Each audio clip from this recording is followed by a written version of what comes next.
A Wreath of Virginia Bay Leaves. Poems of James Barron Hope. Janie Hope Marr, editor. To the memory of the gallant little lad who bore his grandfather's name and image, to the dear remembrance of Barron Hope Marr. His mother dedicates whatsoever there may be of worth in her effort to show James Barron Hope, the poet, as Virginia's laureate, and James Barron Hope, the man, as he was loved and reverenced by his household and his friends. Introduction. It has been claimed for James Barron Hope that he was Virginia's laureate. He did not deal in abstractions or generalized arguments or vague mysticisms. He fired the imagination purely, he awoke lofty thoughts and presented, through his noble odes, that which is the soul of every true poem, a living succession of concrete images and pictures. James Barron, the elder, organized the Virginia Colonial Navy, of which he was commander-in-chief during the Revolution, and his sons, Samuel and James, served gallantly in the United States Navy. It was from these ancestors that James Barron Hope derived that unswerving devotion to his native state for which he was remarkable, and it was at the residence of his grandfather, Commodore James Barron, the younger, who then commanded the Gosport Navy Yard, that he was born the 23rd of March, 1829. His mother, Jane Barron, was the eldest daughter of the Commodore and most near to his regard. An attractive gentlewoman of the old school, generous, of quick and lively sympathies, she wielded a clever, ready pen, and the brush and embroiderer's needle in a manner not to be scorned in those days, and was a personage in her family. Her child was the child not only of her material, but of her spiritual being, and the two were closely knit as the years passed, in mutual affection and confidence, in tastes and aspirations. His father was Wilton Hope of Bethel, Elizabeth City County, a handsome, talented man, a landed proprietor, of a family whose acres bordered the picturesque waters of Hampton River. He gained his early education at Germantown, Pennsylvania, and at the Academy, in Hampton, Virginia, under his venerated master, John B. Carey Esq., the master who declares himself proud to say, "I taught him," the invaluable friend of all his after years. In 1847 he graduated from William and Mary College with the degree of A.B. from the Pennsylvania, upon which man of war he was secretary to his uncle, Captain Samuel Barron. He was transferred to the Sighing, and in 1852 made a cruise to the West Indies.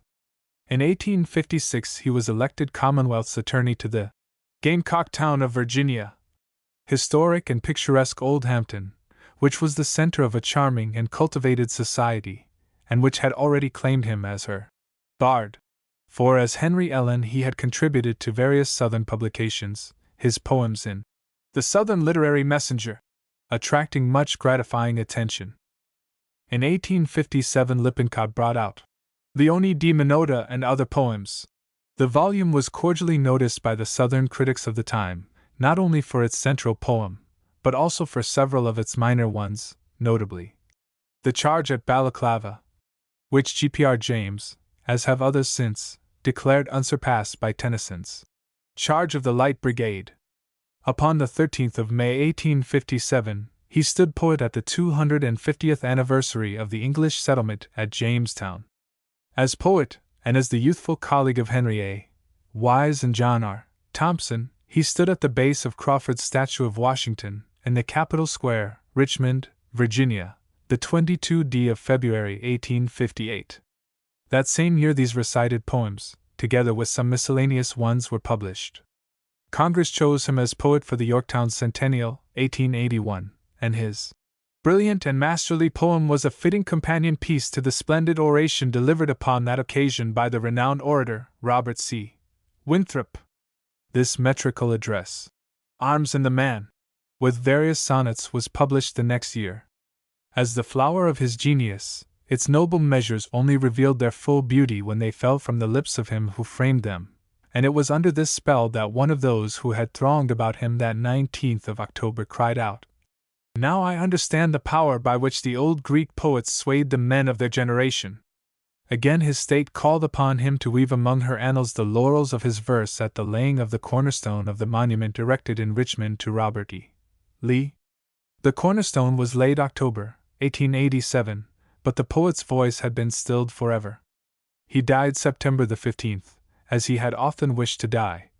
In harness, and at home, and death came swift and painless.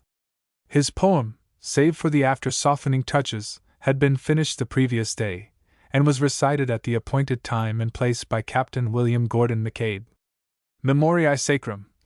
The Lee Memorial Ode has been pronounced by many his masterpiece, and waked this noble echo in a brother poet's soul.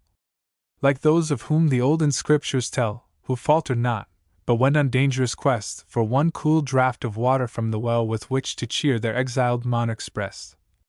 So thou, to add one single laurel more to our great chieftain's fame, heedless of pain, didst gather up thy failing strength and pour out all thy soul in one last glorious strain. And when the many pilgrims come to gaze upon the sculptured form of mighty Lee, they'll not forget the bard who sang his praise with dying breath, but deathless melody. For on the statue which a country rears, though graven by no hand, will surely see, e'en though it be through blinding mists of tears, thy name forever linked with that of Lee. Rev. Beverly D. Tucker. His genius had flowered not out of opulence, or congenial occupation, but out of the treadmill of newspaper life, and under such conditions from 1870 to 1887 he delivered the poem at Lynchburg's celebration of its founding, at the unveiling of the monument raised to Annie Lee by the ladies of Warren County, North Carolina, memorial odes in Warrenton, Virginia, in Portsmouth, and Norfolk, and at the Virginia Military Institute. He was the first commander of Norfolk's camp of Confederate veterans, the Pickett Buchanan, but through all his stirring lines there breaks no discordant note of hate or rancor. He also sent into print Little Stories for Little People, and his novel, Madeline, and delivered among various masterly addresses, Virginia, her past, present, and future, and The Press and the Printer's Devil.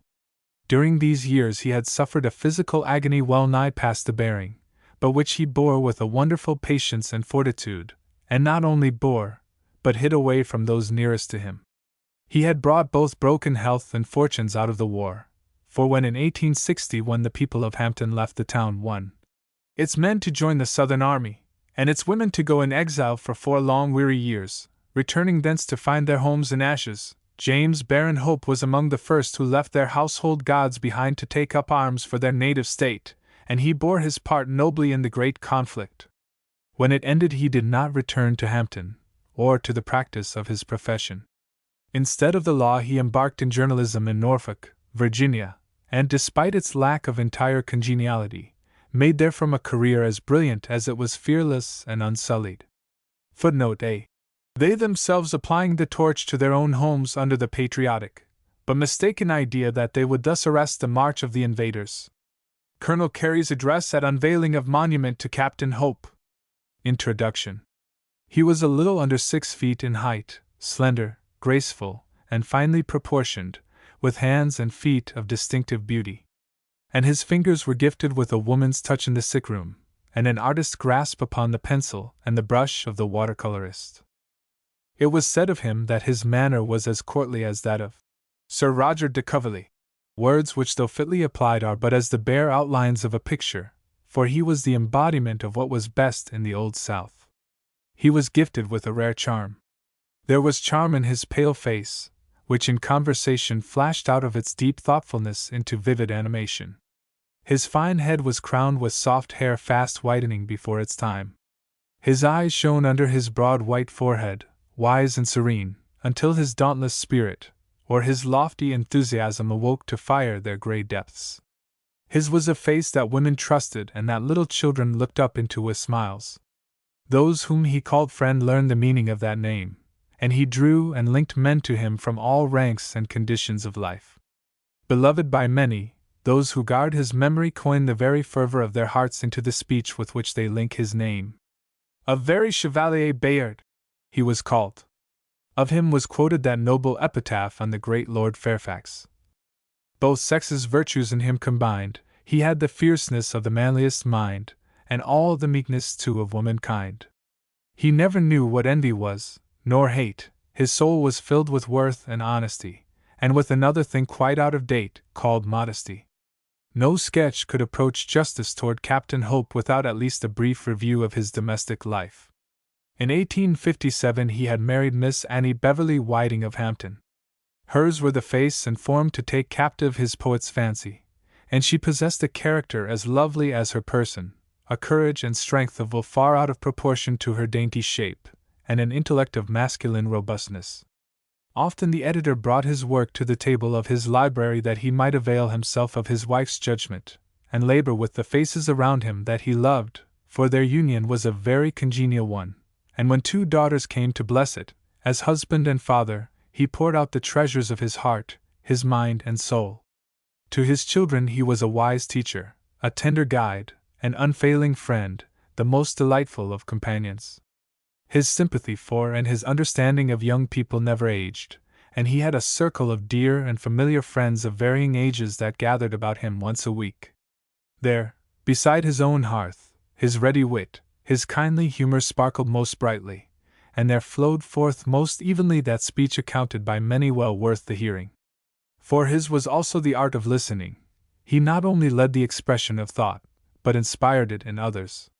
His own roof-tree looked down upon James Barron Hope at his best and down upon a home in the sacred sense of the word, for he touched with poetry the prose of daily living, and left to those who loved him the blessed legacy of a memory which death cannot take from them. I have said that in his early years Old Hampton claimed him. He became the son of the city of his adoption, and sleeps among her dead. Above his ashes rises a shaft, fashioned from the stones of the state he loved so well, which proclaims that it is the tribute of his friends offered to the memory of the poet, patriot, scholar, and journalist and the knightly Virginia gentleman. Janie Hope Mar, Lexington, Virginia. Illustration: a wreath of Virginia bay leaves. The charge at Balaclava. Nolan halted where the squadrons stood impatient of delay. Out he drew his brief dispatches, which their leader quickly snatches. At a glance their meaning catches. They are ordered to the fray. All that morning they had waited, as their frowning faces showed, horses stamping, riders fretting, and their teeth together setting, not a single sword blade wetting as the battle ebbed and flowed. Now the fevered spell is broken, every man feels twice as large, every heart is fiercely leaping, as a lion roused from sleeping, for they know they will be sweeping in a moment to the charge. Brightly gleam 600 sabers, and the brazen trumpets ring, steeds are gathered, spurs are driven, and the heavens widely riven with a mad shout upward given, scaring vultures on the wing. Stern its meaning, was not Gallia looking down on Albion's sons? In each mind this thought implanted, undismayed and all undaunted by the battle fiends enchanted, they ride down upon the guns. Onward! On! The chargers trample, quicker falls each iron heel, and the headlong pace grows faster, noble steed and noble master, rushing on to red disaster, where the heavy cannons peal.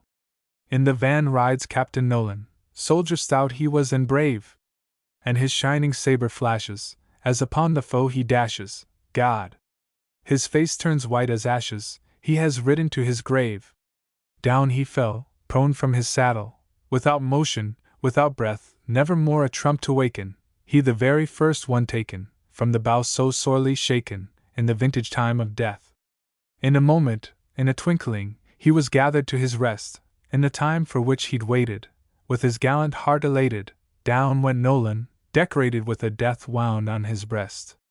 Comrades still are onward charging, he is lying on the sod, onward still their steeds are rushing where the shot and shell are crushing, from his corpse the blood is gushing, and his soul is with his God. As they spur on, what strange visions flit across each rider's brain! Thoughts of maidens fair, of mothers, friends and sisters, wives and brothers, blent with images of others, whom they ne'er shall see again. Onward still the squadrons thunder, knightly hearts were theirs and brave, men and horses without number all the furrowed ground encumber, falling fast to their last slumber, bloody slumber, bloody grave. Of that charge at Balaclava, in its chivalry sublime, vivid, grand, historic pages shall descend to future ages. Poets, painters, hoary sages shall record it for all time, telling how those English horsemen rode the Russian gunners down, how with ranks all torn and shattered, how with helmets hacked and battered, how with sword arms blood bespattered, they won honor and renown. 'Twas not war, but it was splendid as a dream of old romance, thinking which their Gallic neighbors thrilled to watch them at their labors, hewing red graves with their sabers in that wonderful advance. Down went many a gallant soldier, down went many a stout dragoon, lying grim, and stark, and gory, on the crimson field of glory, leaving us a noble story and their white-cliffed home a boon. Full of hopes and aspirations were their hearts at dawn of day. Now, with forms all rent and broken, bearing each some frightful token of a scene ne'er to be spoken, in their silent sleep they lay. Here a noble charger stiffens, there his rider grasps the hilt of his saber lying bloody by his side, upon the muddy, trampled ground, which darkly ruddy shows the blood that he has spilt.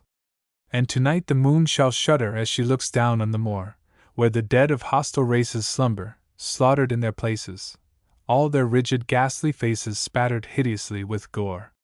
And the sleepers! Ah, the sleepers make a Westminster that day, mid the seething battle's lava. And each man who fell shall have a proud inscription, balaclava, which shall never fade away. A short sermon. He that giveth to the poor, lendeth to the Lord. The night wind comes in sudden squalls, the ruddy firelight starts and falls fantastically on the walls. The bare trees all their branches wave, the frantic wind doth howl and rave, like prairie wolf above a grave. The moon looks out, but cold and pale, and seeming scarred at this wild gale draws o'er her pallid face a veil. In vain I turn the poet's page, in vain consult some ancient sage, I hear alone the tempest rage. The shutters tug at hinge and bar, the windows clash with frosty jar, the child creeps closer to Papa. And now, I almost start aghast, the clamor rises thick and fast, surely a troop of fiends drove past. That last shock shook the oaken door, sounding like billows on the shore. On such a night God shield the poor. God shield the poor tonight, who stay in piteous homes, who, if they pray, ask thee, O God, for bread and day. Think, ye men who daily wear purple and linen, ye whose hair flings perfume on the tempered air. Think, I say I. Start and think that many tremble on death's brink, dying for want of meat and drink. When tattered poor folk meet your eyes, think, friend, like Christian, in this wise, each one is Christ hid in disguise. Then when you hear the tempest's roar that thunders at your carved door, know that it knocketh for the poor. A little picture. Oft when pacing through the long and dim dark gallery of the past, I pause before a picture of which this is a copy, wretched at best. How fair she looked, standing a-tiptoe there, poised daintily upon her little feet. The slanting sunset falling through the leaves in golden glory on her smiling face, upturned towards the blushing roses, while the breeze that came up from the river's brink shook all their clusters over her fair face, and sported with her robe, until methought that she stood there clad wondrously indeed, in perfume and in music, for her dress made a low, rippling sound, like little waves that break at midnight on the tawny sands, while all the evening air of roses whispered. Over her face a rich, warm blush spread slowly, and she laughed, a low, sweet, mellow laugh to see the branches still evade her hands, her small white hands which seemed indeed as if made only thus to gather roses. Then with face all flushed and smiling she did nod to me asking my help to gather them for her, and so, I bent the heavy clusters down, showing the rose leaves o'er her neck and face. Then carefully she plucked the very fairest one, and courtsaying playfully gave it to me, showed me her finger-tip, pricked by a thorn, and when I would have kissed it, shook her head, kissed it herself, and mocked me with a smile. The rose she gave me sleeps between the leaves of an old poet where its sight oft brings that summer evening back again to me. A reply to a young lady? I can easier teach 20 what were good to be done than to be one of the 20 to follow my own teaching. Merchant of Venice. Do as I tell you, and not as I do. Old saying. You say a moral signpost. I point out the road towards the sky, and then with glance so very shy you archly ask me, lady, why I hesitate myself to go in the direction which I show? To answer is an easy task, if you allow me but to ask one little question, sweet, of you. 'Tis this, should signposts travel too, what would bewildered pilgrims do, celestial pilgrims, such as you? A story of the Caracas Valley. High perched upon the rocky way, stands a posada stern and grey, which from the valley seems as if a condor there had paused to light and rest upon that lonely cliff, from some stupendous flight. But when the road you gain at length, it seems a ruined hold of strength, with archway dark, and bridge of stone, by waving shrubs all overgrown, which clings round that ruined gate, making it look less desolate, for here and there a wild flowers bloom with brilliant hue relieves the gloom, which clings round that posada's wall, a sort of misty funeral pall. The gulf spanned by that olden arch might stop an army's onward march, for dark and dim, far down below, 'tis lost amid a torrent's flow, and blending with the eagle's scream sounds dismally that mountain stream, that rushes foaming down a fall which chamois hunter might appall, nor shame his manhood, did he shrink in treading on its dizzy brink. In years long past, ere bridge or wall had spanned that gulf and waterfall, 'tis said, perhaps an idle tale, that on the road above the vale occurred as strange and wild a scene, as ever ballad told, I ween. Yes, on this road which seems to be suspended o'er eternity, so dim, so shadow-like, the veil o'er which it hangs. But to my tale, once, 'tis well known, this sunny land was ravaged by full many a band of reckless buccaneers.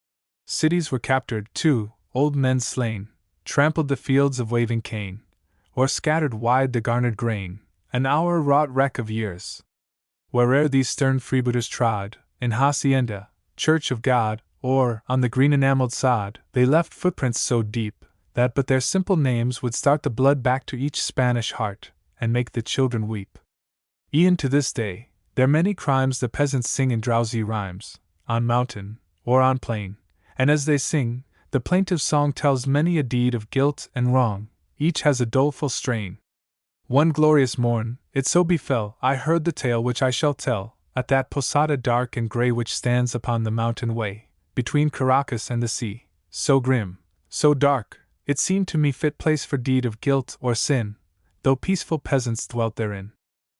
At midnight we, my friends and I, beneath a tranquil tropic sky, bestrode our mules and onward rode, behind the guide who swiftly strode up the dark mountain side, while we with many a jest and repartee, with jingling swords, and spurs, and bits, made trial of our youthful wits. Ah! We were gay, for we were young and care had never on us flung, but to my tale, the purple sky was thick overlaid with burning stars, and oft the breeze that murmured by, brought dreamy tones from soft guitars, until we sank in silence deep. It was a night for thought not sleep, it was a night for song and love, the burning planets shone above, the Southern Cross was all ablaze, 'tis long since it then met my gaze, above us, whispering in the breeze, were many strange, gigantic trees, and in their shadow, deep and dark, slept many a pile of mouldering bones, for tales of murder fell and stark, are told by monumental stones flung by the passer's hand, until the place grows to a little hill. Up through the shade we rode, nor spoke, till suddenly the morning broke. Beneath we saw in purple shade the mighty sea, above displayed, 1,000 gorgeous hues which met in tints that I remember yet, but which I may not paint, my skill, alas! would but depict it ill. Ian Claude has never given hints on canvas of such splendid tints. The mountains, which ere dawn of day I'd likened unto friars grey, gigantic friars clad in grey, stood now like kings, wrapped in the fold. Footnote 2, Panama, Carthagena, Maracaibo, and Chagres were at various times held by the buccaneers. A story of the Caracas Valley. Of gorgeous clouds around them rolled, their lofty heads all crowned with gold, and many a painted bird went by strange to my unaccustomed eye, their plumage mimicking the sky. O'er many a league, and many a mile, crag, pinnacle, and lone defile, all nature woke with a smile, as though the morning's golden gleam had broken some enchanting dream, but left its soft impression still, on lofty peak and dancing rill. With many a halt and many a call, at last we saw the rugged wall, and gazed upon the ruined gate which even then looked desolate, for that posada so forlorn seemed sad e'en on so gay a morn. The heavy gate at length unbarred, we rode within the busy yard, well scattered o'er with many a pack, for on that wild, romantic track, the long and heavy-laden trains toil seaward from the valley's plains. And often on its silence swells the distant tinkle of the bells, while muleteers' shrill, angry cries from the dim road before you rise. And such were grouped in circles round playing at Monte on the ground. Each swarthy face that met my eye to thought of honesty gave lie. In each fierce orb there was a spark that few would care to see by dark, and many a sash I saw gleam through the keen cuchillo into view. Within, the place was rude enough, the walls of clay, in color buff, a pictured saint, a cross or so, a hammock swinging to and fro, a gittern by the window laid whereon the morning breezes played, and its low tones and broken parts seemed like some thoughtless minstrel's arts. A rugged table in the floor ran through this homely commodore. Here, weary as you well may think, an hour or so we made abode, to give our mules both food and drink, before we took again the road, and honestly, our own repast was that of monks from Lenten fast. The meal once o'er, our stores replaced, we gathered where the window faced upon the vale, and gazed below where mists from a mad torrent's flow were dimly waving to and fro. Meanwhile, the old guitar replied to the swift fingers of our guide. His voice was deep, and rich, and strong, and he himself a child of song. At first the music's liquid flow was soft and plaintive, rich and low, the murmur of a fountain stream where sleeping water lilies dream, or, like the breathing of love vows beneath the shade of orange boughs, and then more stirring grew his song, a strain which swept the blood along. And as he sang, his eyes so sad, which lately wore the look of pain, dank with a gleam both proud and glad, awakened by his fervid strain, his face now flushed and now grew pale, the song he sang was this, my tale. A fort above La Guerra stands, which all the town below commands. The damp moss clings upon its walls, the rotting drawbridge slowly falls, its dreary silentness appalls. The iron bars are thick with rust and slowly molder into dust, the roofless turrets show the sky, the moats below are bare and dry, no captain issues proud behest, the guard-room echoes to no jest. As I have said, within those walls the very silentness appalls. In other days it was not so, the Spanish banner, long ago, above the turrets tall did flow. And many a gallant soldier there with musket or with gleaming spear, pocked on the battlements that then were thronged with tall and proper men. But this was many a year ago, a long shot back for Emery's bow. The governor here made his home beneath the great hall's gilded dome. And here his lady wife he brought from Spain, across the sea, and sumptuous festival was made, where now the tangled ivy's shade is hanging drearily. The lady was both fair and young, fair as a poet ever sung, and well they loved, so it is told, had plighted troth in days gone by, ere he had won his spurs of gold, or gained his station high. And often from the martial keep they'd sail together on the deep, or wander many a weary mile in lonely valley or defile. Well, once upon this road, a pair, a lady and a cavalier, were riding side by side. And she was young and passing fair, with crimson lips and ebon hair, she was the gallant's bride. And he was cast in manly mold, his port was high, and free, and bold, fitting a cavalier. But now bent reverently low his crest's unsullied plume of snow played mid the lady's hair. This knight with orders on his breast, the governor, as you have guessed, the lady was his wife, and they, alone were on the road that day, their horses moving at a walk, and they engaged in earnest talk, low words and sweet they spoke. The lady smiled, and blushed, and then, smiling and blushing, spoke again, when sleeping echo woke with the shouts of a wild band who yargeed with spur and heavy hand their steeds along the way. Gave but one look the cavalier, murmured avowed the lady fair, his right arm is around her throne, her form close gathered to his own, while his brave steed, white as the snow, darts like an arrow from the bow, his hoofs fall fast as tempest rains spurning the road that rings again.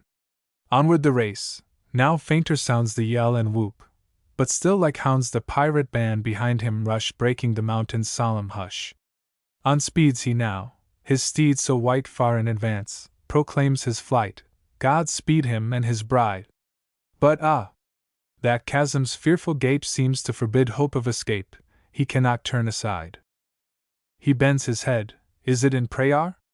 Is it to shed a bitter tear? Or utter craven vow?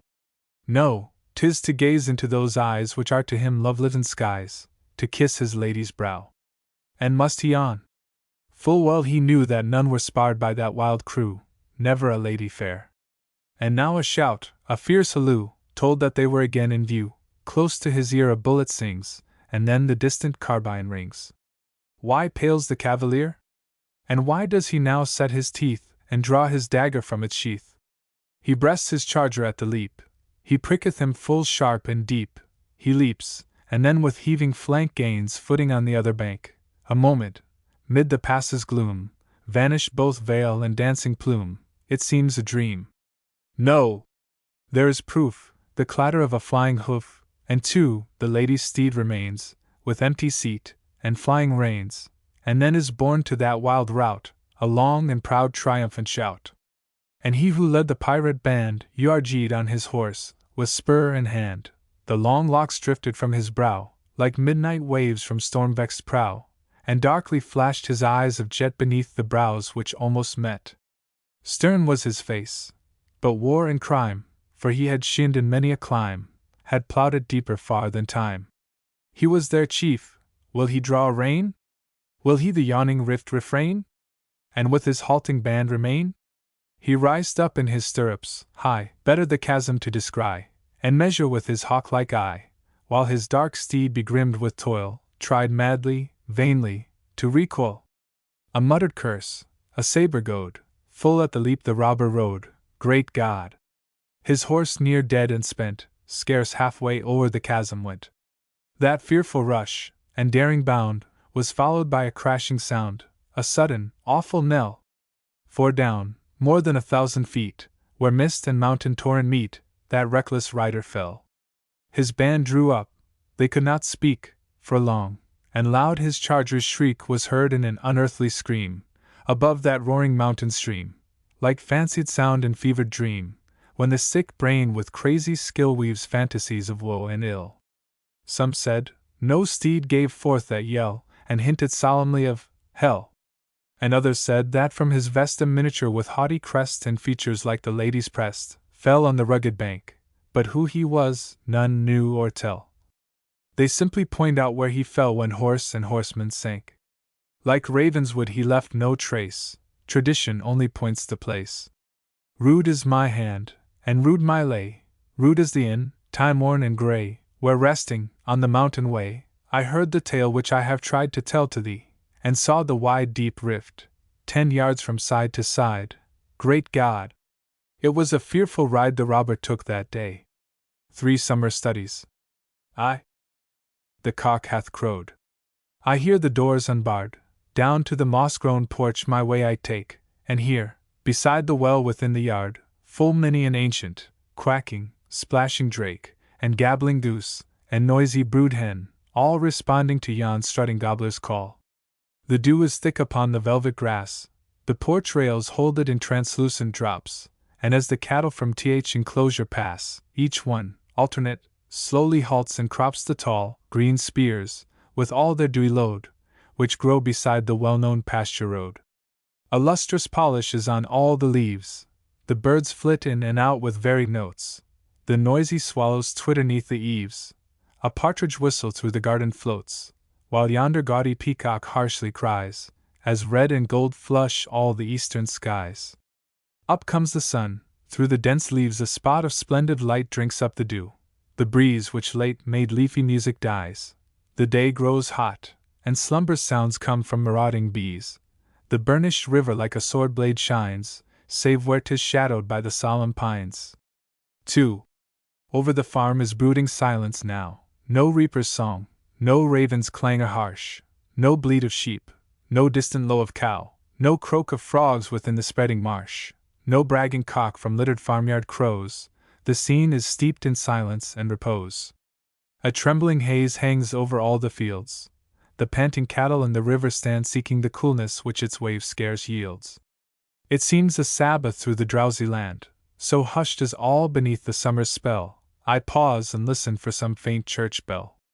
The leaves are motionless, the songbirds mute, the very air seems somnolent and sick, the spreading branches with o'erripened fruit show in the sunshine all their clusters thick, while now and then a mellow apple falls with a dull sound within the orchard's walls. The sky has but one solitary cloud, like a dark island in a sea of light.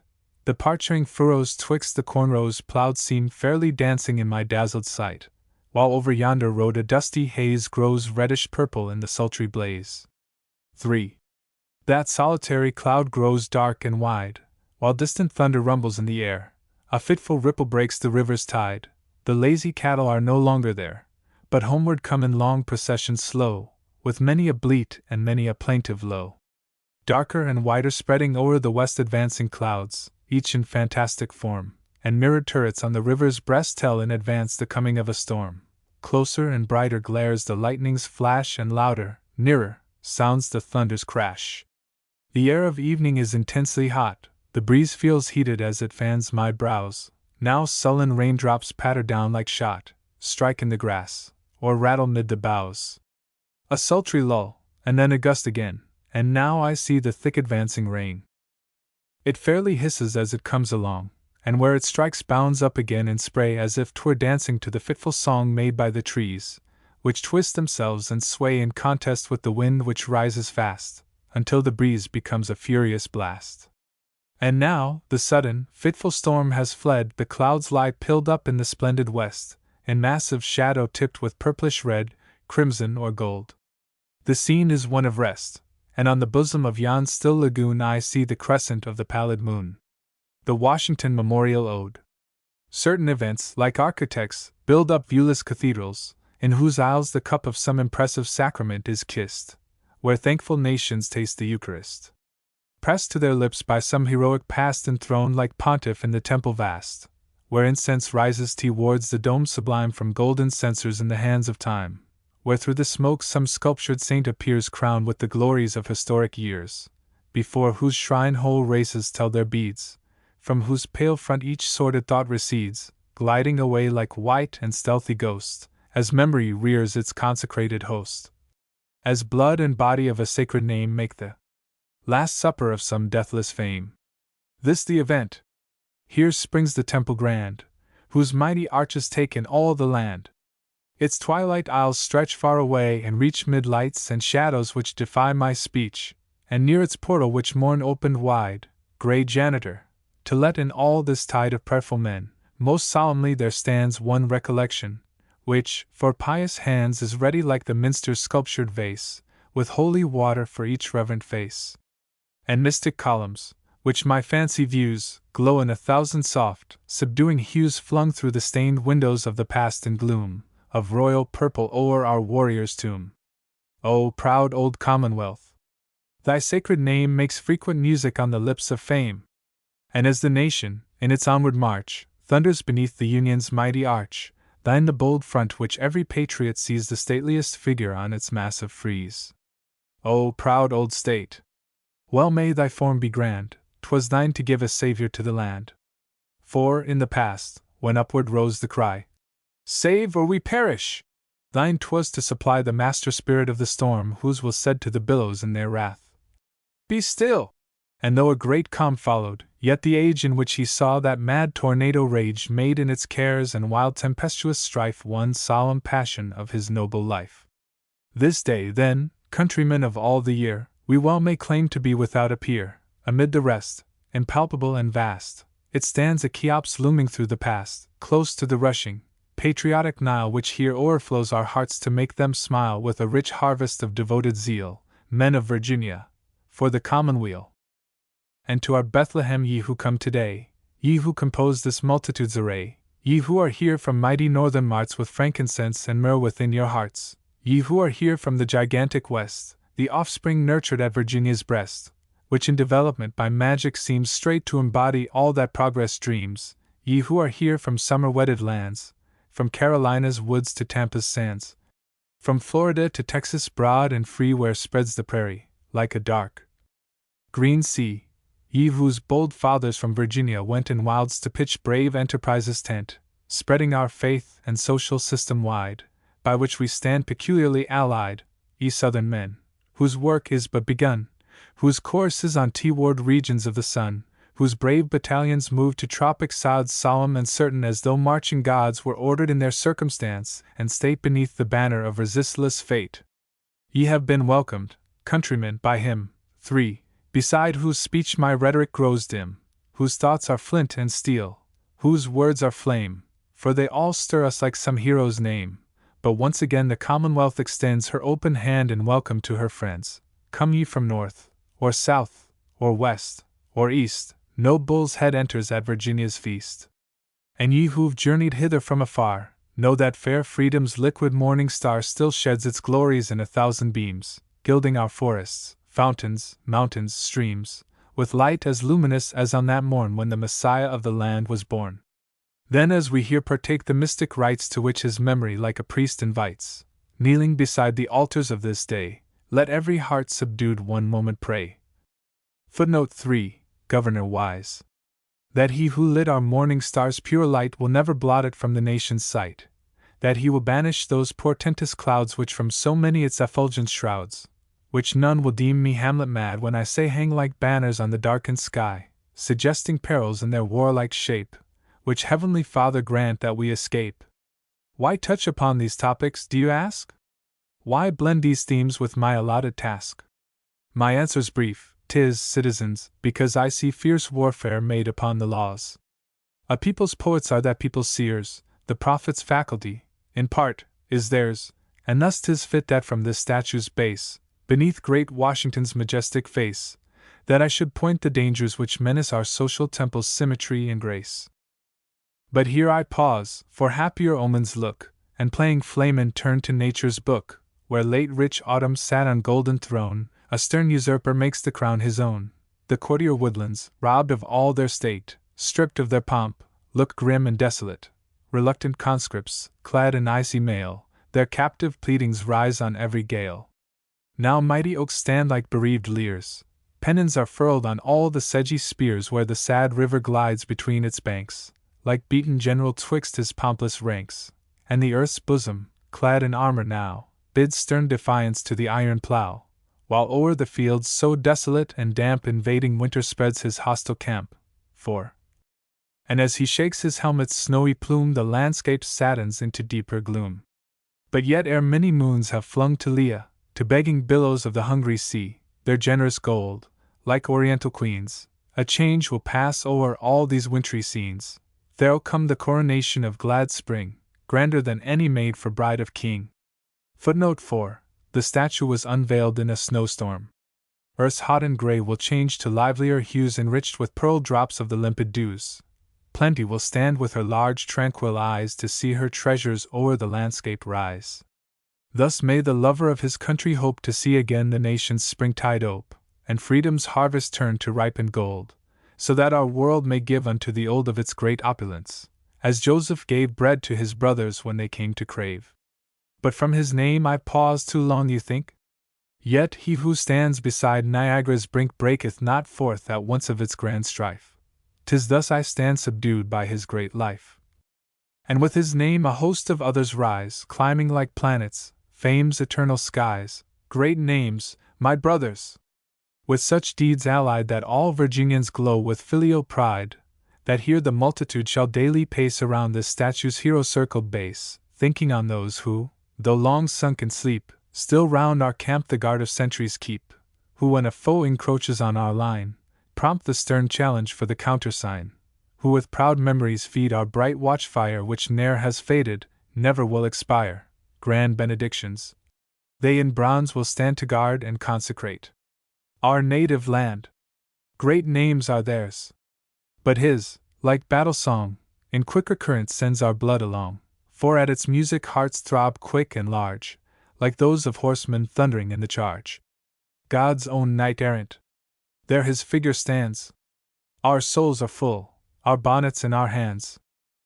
When the fierce torrent, lava-like, of bronze to mold this statue burst at furnace bonds, when it out-thundered in its liquid flow, with splendid flame and scintillating glow, 'twas in its wild tumultuous throb and storm type of the age which molded into form the godlike character of him sublime, whose name is reared a statue for all time in the great minster of the whole world's heart.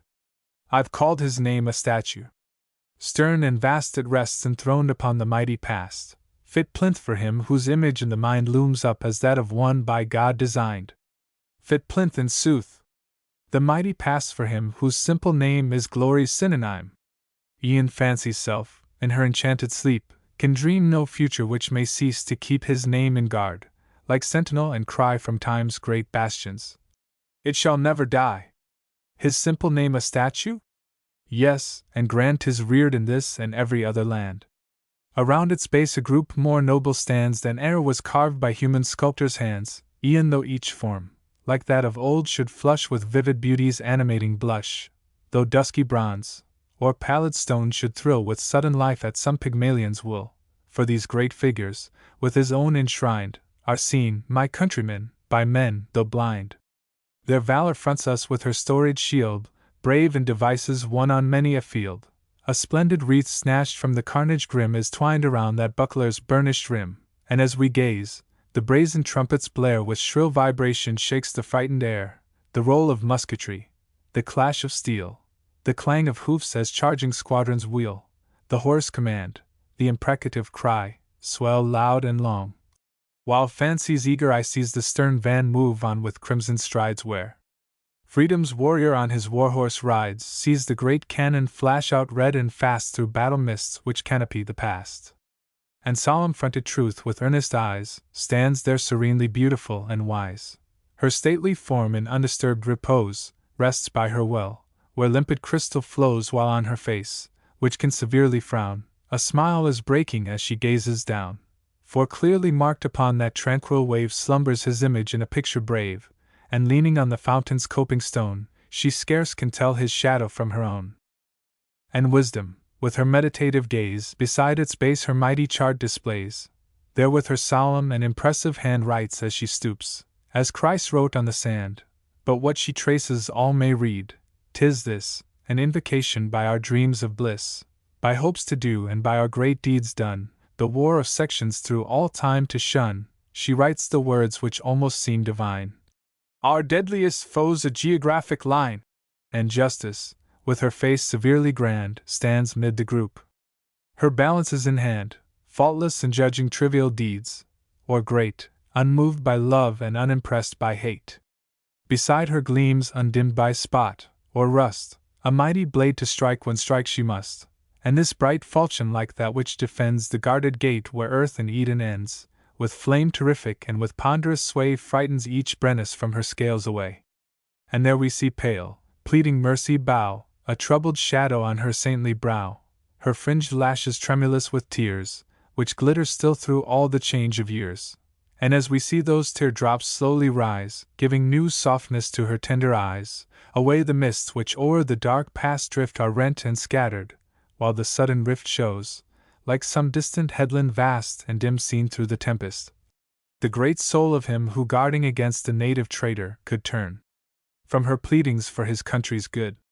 And honor last completes the stately group, with eye like eagles in descending swoop, fronted like goddess beautiful and proud when sailing on the lazy pacing cloud.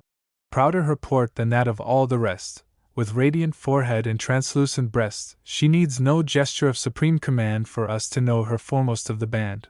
They were his counselors, she is the mind by which their promptings were in deeds combined, in deeds which fame, like fasces, bears before the noblest consul that earth ever bore. Why are we here? It were a bitter shame to pay this homage to a hero's name, and yet forget the principles which gave his true defiance to oblivion's wave. Aye, sirs, remember when the day is spent, in freedom's camp our soldier pitched his tent. Maintain your own, respect your brother's right, thus will you praise Jehovah's belted night. Are we Pompeians gathered here today, gazing upon our last superb display? Crowning the hours with many a festal wreath, while red Vesuvius bubbles underneath? Oh, no, my countrymen! This cloud must be the smoke of incense floating o'er the free.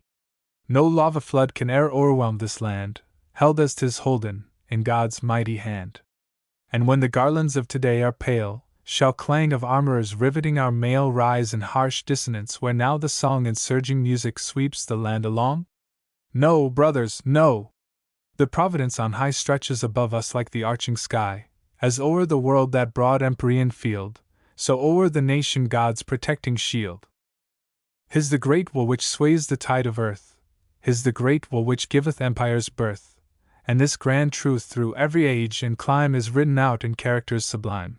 But most we see the traces of his hand in the great epic of our native land. This new world had its Adam and he fled.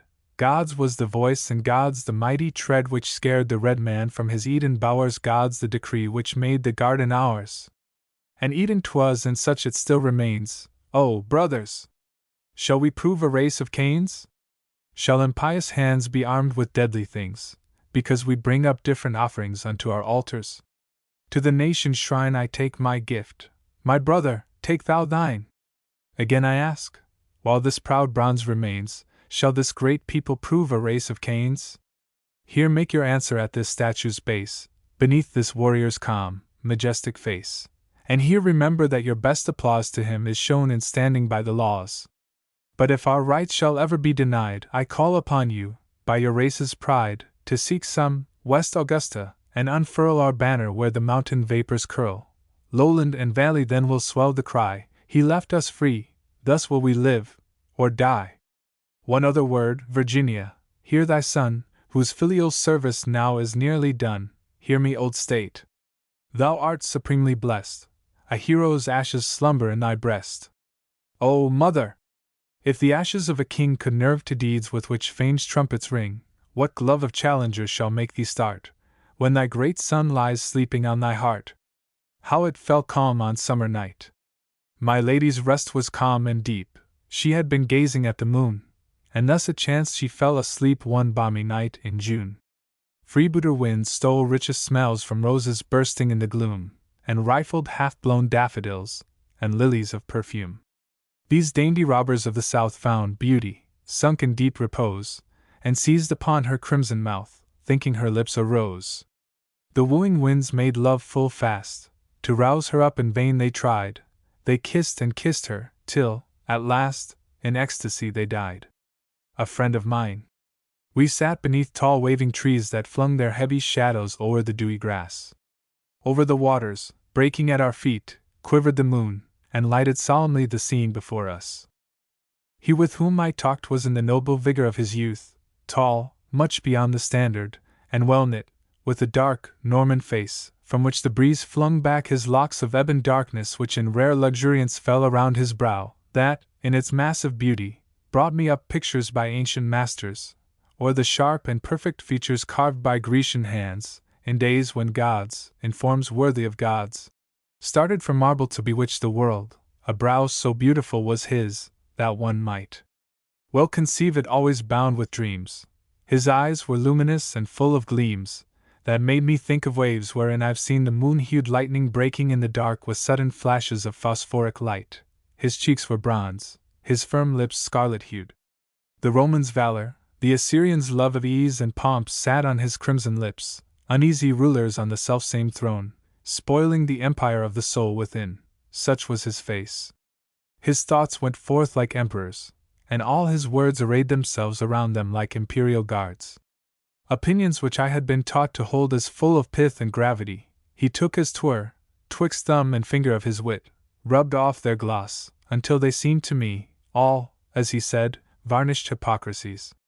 Most wise for one so young, and strangely read in books of quaint philosophy, although his mind's strange alchemy could find some rich thought hidden in the basest thing, which he transmuted into golden words, so that in hearing him I often thought upon the story of that saint whose mouth was radiant with the angel's blessed touch, which gave him superhuman eloquence. And though he was thus gifted, yet, ah me! Still earnest with my theme, I bade him think of Auerbach's cellar, and that wassail night whole centuries ago, and then in phrase better than that which cometh to me now I likened it, the necromancy which drew richest vintage from the rugged boards, unto the spell wherewith he bound himself, the spell by which he drew from simplest things conceptions beautiful, as Faust drew wine from the rude table. For this friend of mine was a true poet, though he seldom wrote. The wealth which might have royally endowed some noble charity for coming time was idly wasted, pearls dissolved in wine.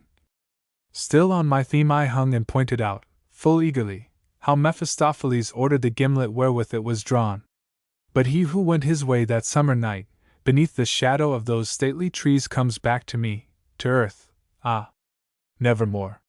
He fell obscurely in the common ranks, his keen sword rusted in its splendid sheath. God pardon him his faults. For faults he had, but oh, so blent with goodness, that the while the lip of every theory of his curved with a sneer, each action smiled with Christian charity.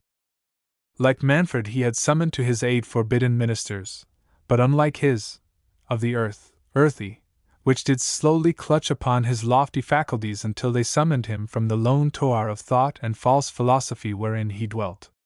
God pardon him! Amen. Indolence. 5.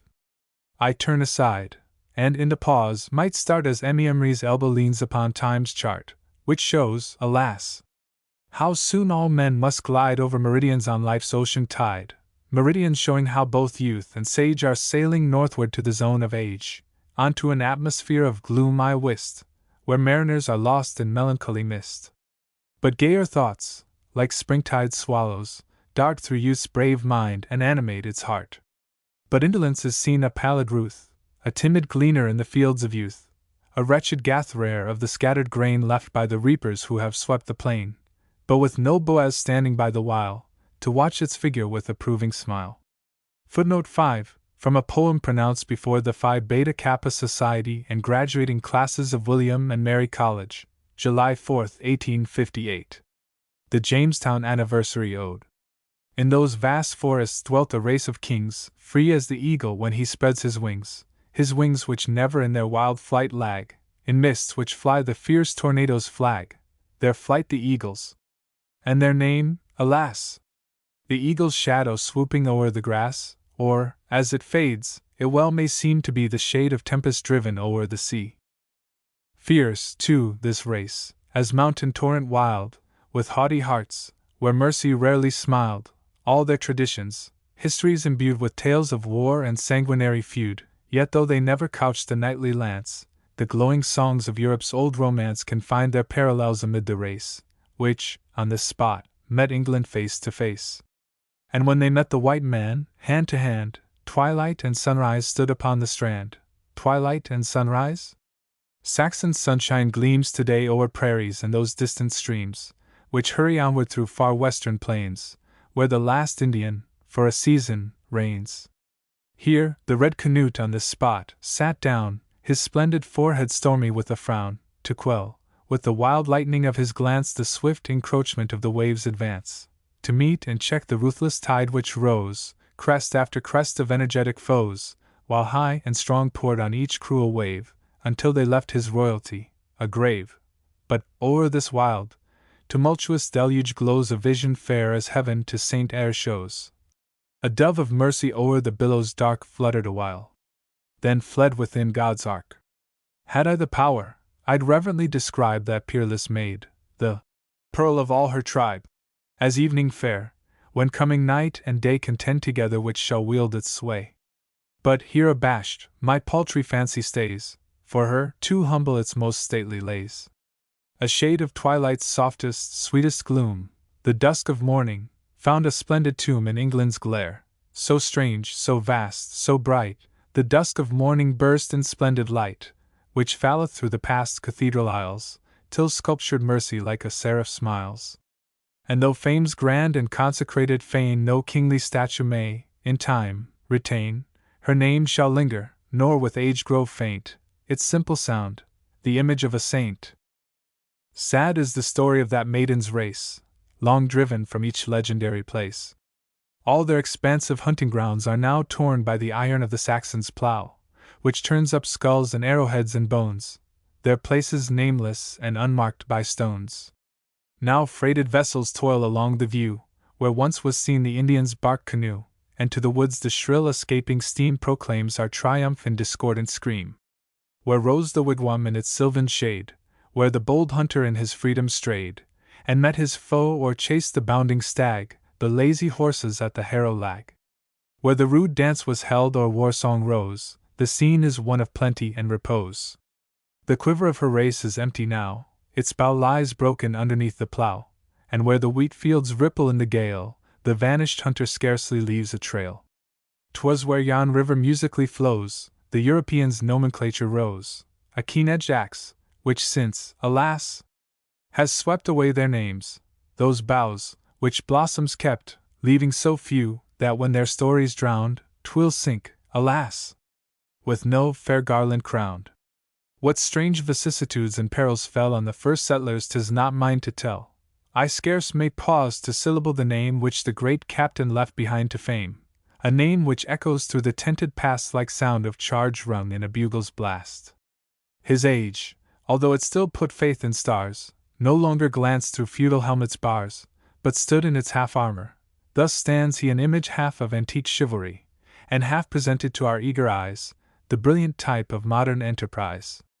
A knightly blade, without one spot of rust, undimmed by time and undefaced by dust, his name hangs up in that past age's hall, where many hang, the brightest of them all. An elegiac ode, 6.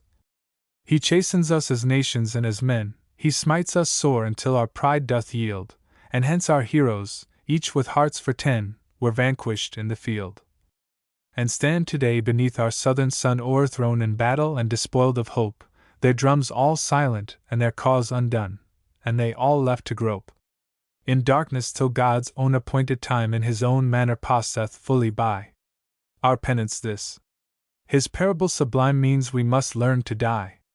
Not as our soldiers died beneath their flags, not as in tumult and in blood they fell, when from their columns, clad in homely rags, rose the Confederate yell. Not as they died, though never mortal men since Tubal Cain first forged his cruel blade fought as they fought, nor ever shall against such leader be obeyed.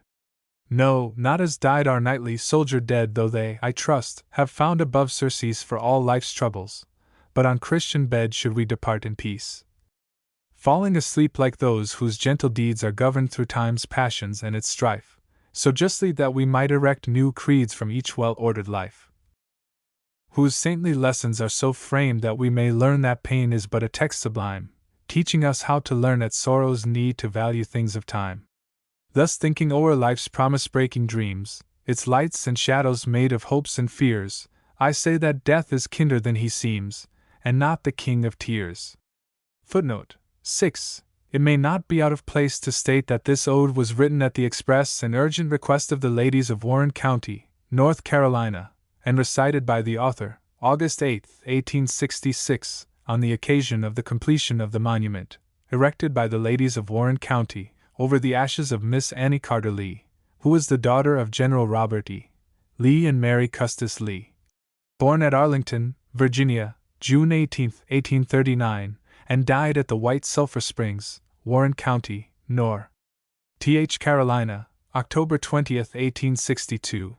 The monument was unveiled in the presence of a great concourse of people, and with Major Generals G.W.C. Lee and W.H.F. Lee in attendance, as representatives of their family. The cadets at New Market, 7. Their sleep is made glorious, and dead they're victorious over defeat. Never Lethean billows shall roll o'er their pillows, red with the feet of Mars from the wine-press so bitterly sweet. Sleeping, but glorious, dead in fame's portal, dead, but victorious, dead, but immortal. They gave us great glory, what more could they give? They have left us a story to live, and blaze on the brows of the state like a crown, while from these grand mountains the rivers run down, while grass grows in graveyards, or the ocean's deep calls, their deeds and their glory shall fresco these walls.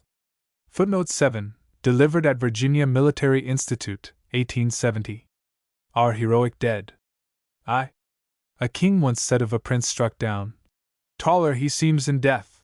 And this speech holds truth, for now as then 'tis after death that we measure men, and as mists of the past are rolled away our heroes, who died in their tattered grey, grow taller and greater in all their parts till they fill our minds as they fill our hearts. And for those who lament them there's this relief, that glory sits by the side of grief. Yes, they grow taller as the years pass by and the world learns how they could do and die. 2. A nation respects them. The East and West, the far-off slope of the Golden Coast, the stricken South and the North agree that the heroes who died for you and me, each valiant man, in his own degree, whether he fell on the shore or sea, did deeds of which this land, though rich in histories may boast, and the sage's book and the poet's lay are full of the deeds of the men in grey. 3. No lion cleft from the rock is ours, such as Lucerne displays. Our only wealth is in tears and flowers, and words of reverent praise. And the roses brought to this silent yard are red and white. Behold! They tell how wars for a kingly crown, in the blood of England's best writ down, left Britain a story whose moral old is fit to be graven in text of gold. The moral is, that when battles cease the ramparts smile in the blooms of peace. And flowers today were hither brought from the gallant men who against us fought, York and Lancaster, grey and blue, each to itself and the other true. And so I say our men in grey have left to the south and north a tale which none of the glories of earth can pale. 4. Norfolk has names in the sleeping host which fill us with mournful pride. Taylor and Newton, we well may boast, Macphail, and Walk, and Selden, too, brave as the bravest, as true as true. And Grandy struck down ere his May became June, a battle flag folded away too soon, and Williams, than whom not a man stood higher, mid the host of heroes baptized in fire. And Mallory, whose sires aforetime died, when freedom and danger stood side by side. Mackintosh, too, with his boarders slain, Saunders and Jackson, the unripe grain, and Taliaferro, stately as knight of old, a blade of steel with a sheath of gold. And Wright, who fell on the crater's red sod, giving life to the cause, his soul to God. And there is another, whose portrait at length should blend graces of Sidney with great Raleigh's strength. Ah, John Randolph Tucker. 8. To match me this name you must climb to the top of the Temple of Fame. These are random shots o'er the men at rest, but each rings out on a warrior's crest. Yes, names like bayonet points, when massed, blaze out as we gaze on the splendid past.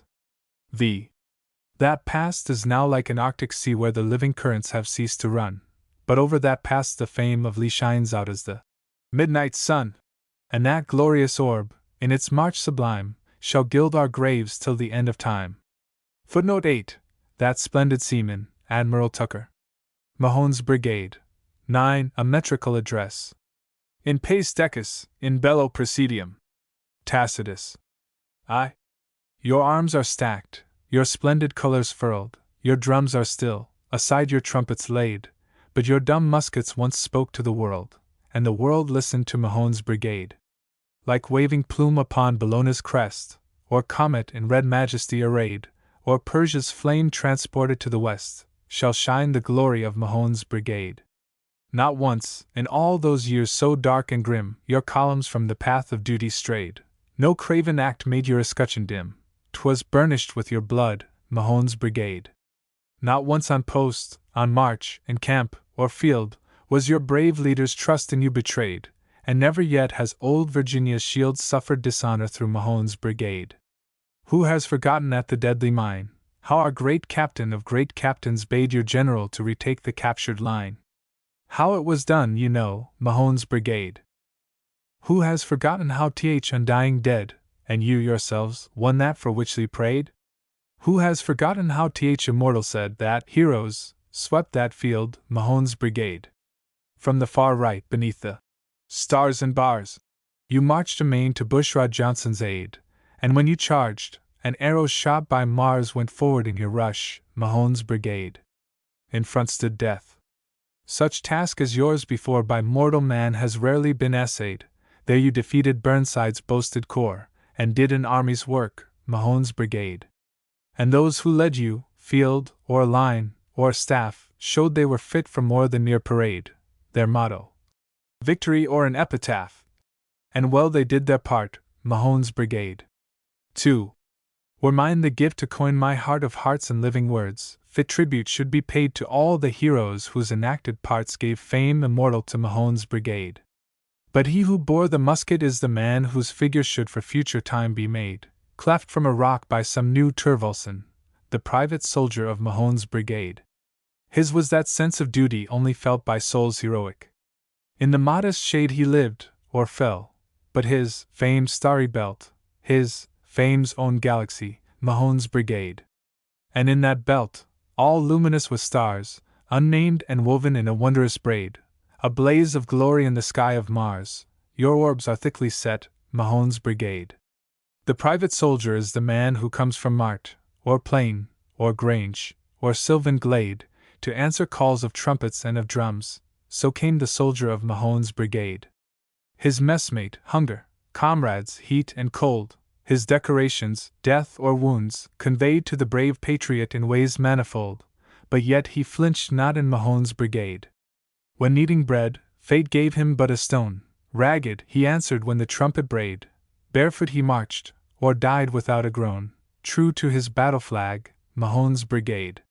Could some supreme intelligence proclaim, arise from all the pomp of rank and grade, war's truest heroes, oft we'd hear some name, unmentioned by the world, Mahone's brigade. And yet they have a name, enriched with thanks and tears and homage, which shall never fade. Their name is simply this: men of the ranks, the knights without their spurs, Mahone's brigade. And though unbelted and without their spurs, to them is due fame's splendid accolade. And there's the story which today still stirs the pulses of your heart, Mahone's brigade. Men of the ranks, step proudly to the front. 'Twas yours unknown through sheeted flame to wade in the red battle's fierce and deadly brunt.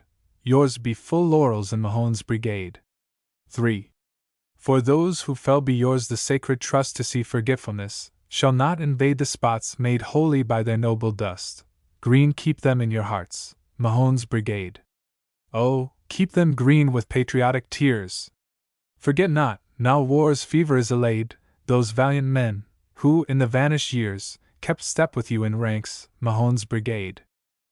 Each circling year, in the sweet month of May, your countrywomen, matron and fair maid, still pay their tribute to the soldier's clay, and strew his grave with flowers, Mahone's brigade.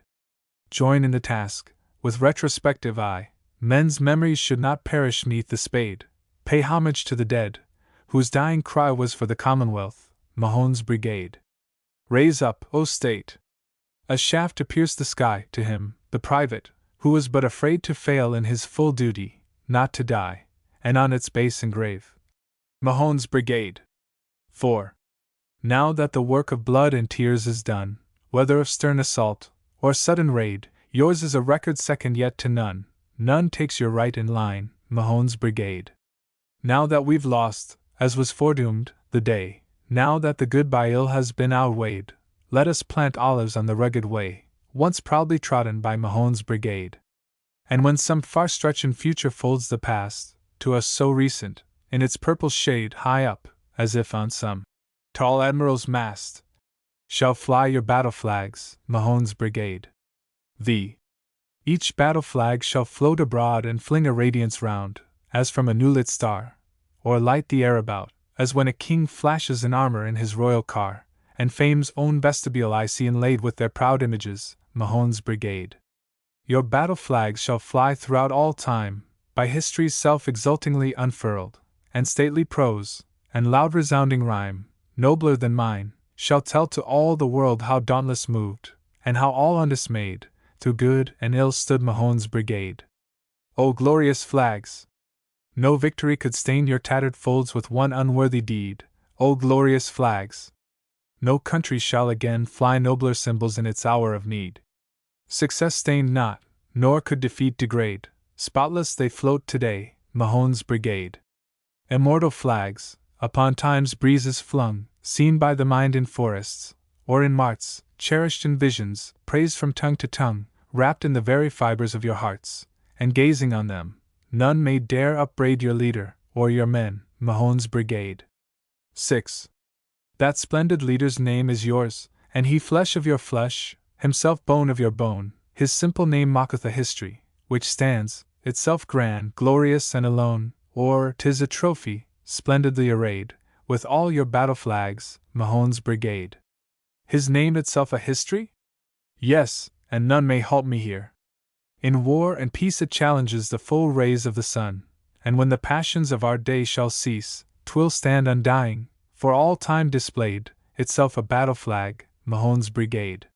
He rose successor of that mighty man who was the right arm, 10, of immortal Lee, whose genius put defeat beneath a ban, who swept the field as tempest sweeps the sea, who fought full hard, and yet full harder prayed. You knew that man full well, Mahone's brigade. And here that great man's shadow claims a place. Within my mind I see his image rise, with Cromwell's will and Havelock's Christian grace. As daring as the Swede, as Frederick wise, swift as Napoleon ere his hopes decayed. You knew the hero well, Mahone's brigade. And when he fell his fall shook all the land, as falling oak shakes mountain side and glen. But soon men saw his good sword in the hand of one, himself born leader among men, of him who led you through the fusillade, the storm of shot and shell, Mahone's brigade. Immortal Lee, who triumphed o'er despair, greater than all the heroes I have named. Whose life has made a Westminster where'er his name is spoken. He, so wise and famed, gave Jackson's duties unto him whose blade was lightning to your storms, Mahone's brigade.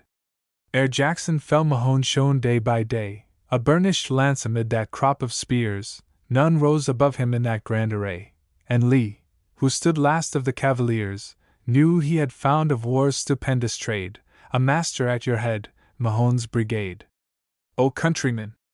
I see the coming days when he, above all hindrances and lets shall stand in epic form, lit by the rays of fame's eternal sun that never sets. The first great chapter of his life is made, and spoken in 2 words. Mahone's brigade. O countrymen! I see historic brass leap from the furnace in a blazing tide. I see it through strange transformations pass into a form of energy and pride. Beneath our Capitol's majestic shade in bronze I see Mahone, Mahone's brigade. O countrymen! When dust has gone to dust, still shall he live in story and in rhyme. Then history's self shall multiply his bust, and he defy the silent conqueror, time. My song is sung, my prophecy is made, the state will make it good, Mahone's brigade. Footnote 9. Recited at Norfolk Opera House, July 30, 1876, the 12th anniversary of the Battle of the Crater, and second reunion of survivors of Mahone's old brigade. Footnote 10. Stonewall Jackson. The Portsmouth Memorial Poem. The Future Historian. Oh, the women of old Portsmouth in their patience were sublime, as in working and in praying they abided God's own time. Marble saints in a stately minster, in some land across the sea, in a flood of winter moonlight were not half so pure to me. And your men in grey were faithful. They were counted with the best. And where they fought no shadow fell on old Virginia's crest. Rags and cold, bare feet in marches never turned your children back. In retreat they loved the rear guard, in advance they loved attack. Oh, my brothers! I see figures which all flit athwart my brain, like the torches lit by lightning in some tempest-driven rain, and above the rushing vision, in my soul I hear the cry. Those who fell for home and duty left us names that cannot die. First, before the sleeping warriors, comes a gentle woman's face. Every mark time made upon it seemed to add a Christian grace. Sister of the soldier's widow, mother of his orphan child, to us she seemed, indeed, as one on whom her God had smiled. Passed from our sight, sustained by Christ, she went upon her way, and be you sure, as I am, that her soul is here today. Other names now blaze upon me, and they shine out one by one as the rays dart out a glitter from a shield hung in the sun. Fisk, and White, and brave Vermilion, fell on Malvern's deadly slope, when the cause that they defended was aglow with life and hope. Gallant but, and 2 Niemeyers you may boast in mood of pride, types were they of valiant soldiers, and like soldiers true they died. And Grimes, at bloody Sharpsburg, went down prone upon the field, and Hodges, under picket, took his last sleep on his shield. And Cowley, and Forrest, and Wilson, and Cock on your windows still blaze, and their names enrich its blazon in the evening's golden haze. Dunderdale, and Beaton, and Bennett, and Bingley, and Armistead, and Gale, and Williams, the brave colour sergeant, and Owens are men to bewail. Last, not least, there comes the seaman, valiant Cook, my cherished friend, who was faithful to Virginia from beginning to the end. Had the theatre been given he had played a Nelson's part, or in Anson's place had written his prodigious log and chart. Carolina, may God bless her, gave that true man to the state, with a heart for any fortune and a soul for any fate. Seamen of the blue salt water, on our narrow streams you taught highest lessons of devotion in the battles that you fought. Other names crowd fast upon me as stars thicken on the view, when the night comes down upon us, but I fix my gaze on two, as the Midland oak of England is chief tree of all her trees, as the peak of Teneriffe is chief peak of all the seas, so are mighty Lee and Stonewall, greater names no era boasts, shall exalt their shades forever o'er the grand Confederate hosts. 'Twas not glory that they fought for through those weary years of pain, though the glory fell upon them as it ne'er may fall again. That sentiment inspired them which lifts men to make them great, love of hearthstone, friends, and neighbors, and devotion to the state. Not as rebels but as warriors they sent forth their famous cry, not as traitors but as freemen they went forth to do or die. Then give the dead your tears, O friends, upon this day of days, and let a solemn joy resound in all your words of praise. For honor still has claims on man, and duty still can call above the sordid cares of life, the market, and the stall. Yes, honor still has claims on man. Thank God that this is so. And there are heights of life where still all spotless lies the snow.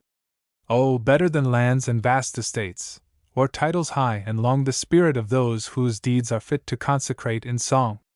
When Regulus to Carthage went, and went back to keep his word, his great action preached a homily which all mankind has heard. It gave to the sacred cause of truth an impulse which still lives, and left the world the moral which a grand example gives. Here, within a nutshell's compass, the high argument appears which the man who dies for duty in his dying moment cheers, and 'tis thus the human epic, acted out by all below, takes a fuller pulse and cadence in its long resounding flow. In the future some historian shall come forth both strong and wise, with a love of the Republic, and the truth, before his eyes.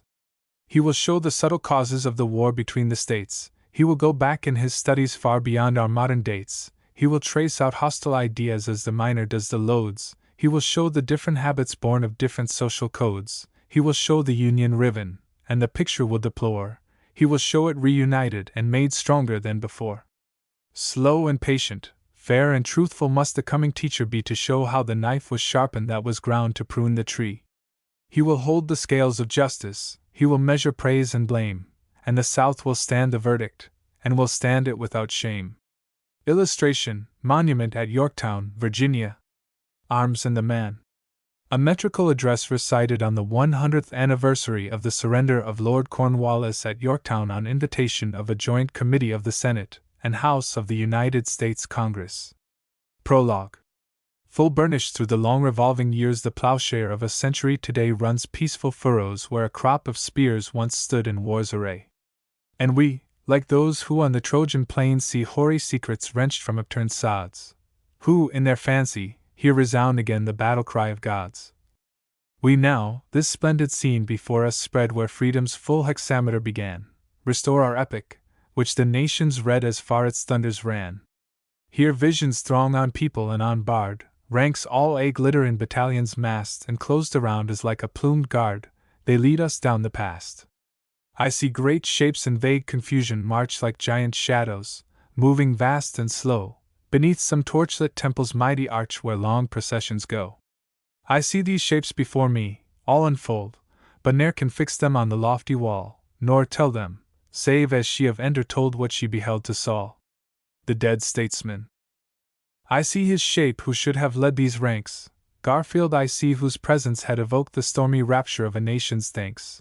His chariot stands unyoked and empty, and the charioteer to fame's expanded arms has headlong rushed, ending the glories of a grand career, while all the world stood hushed.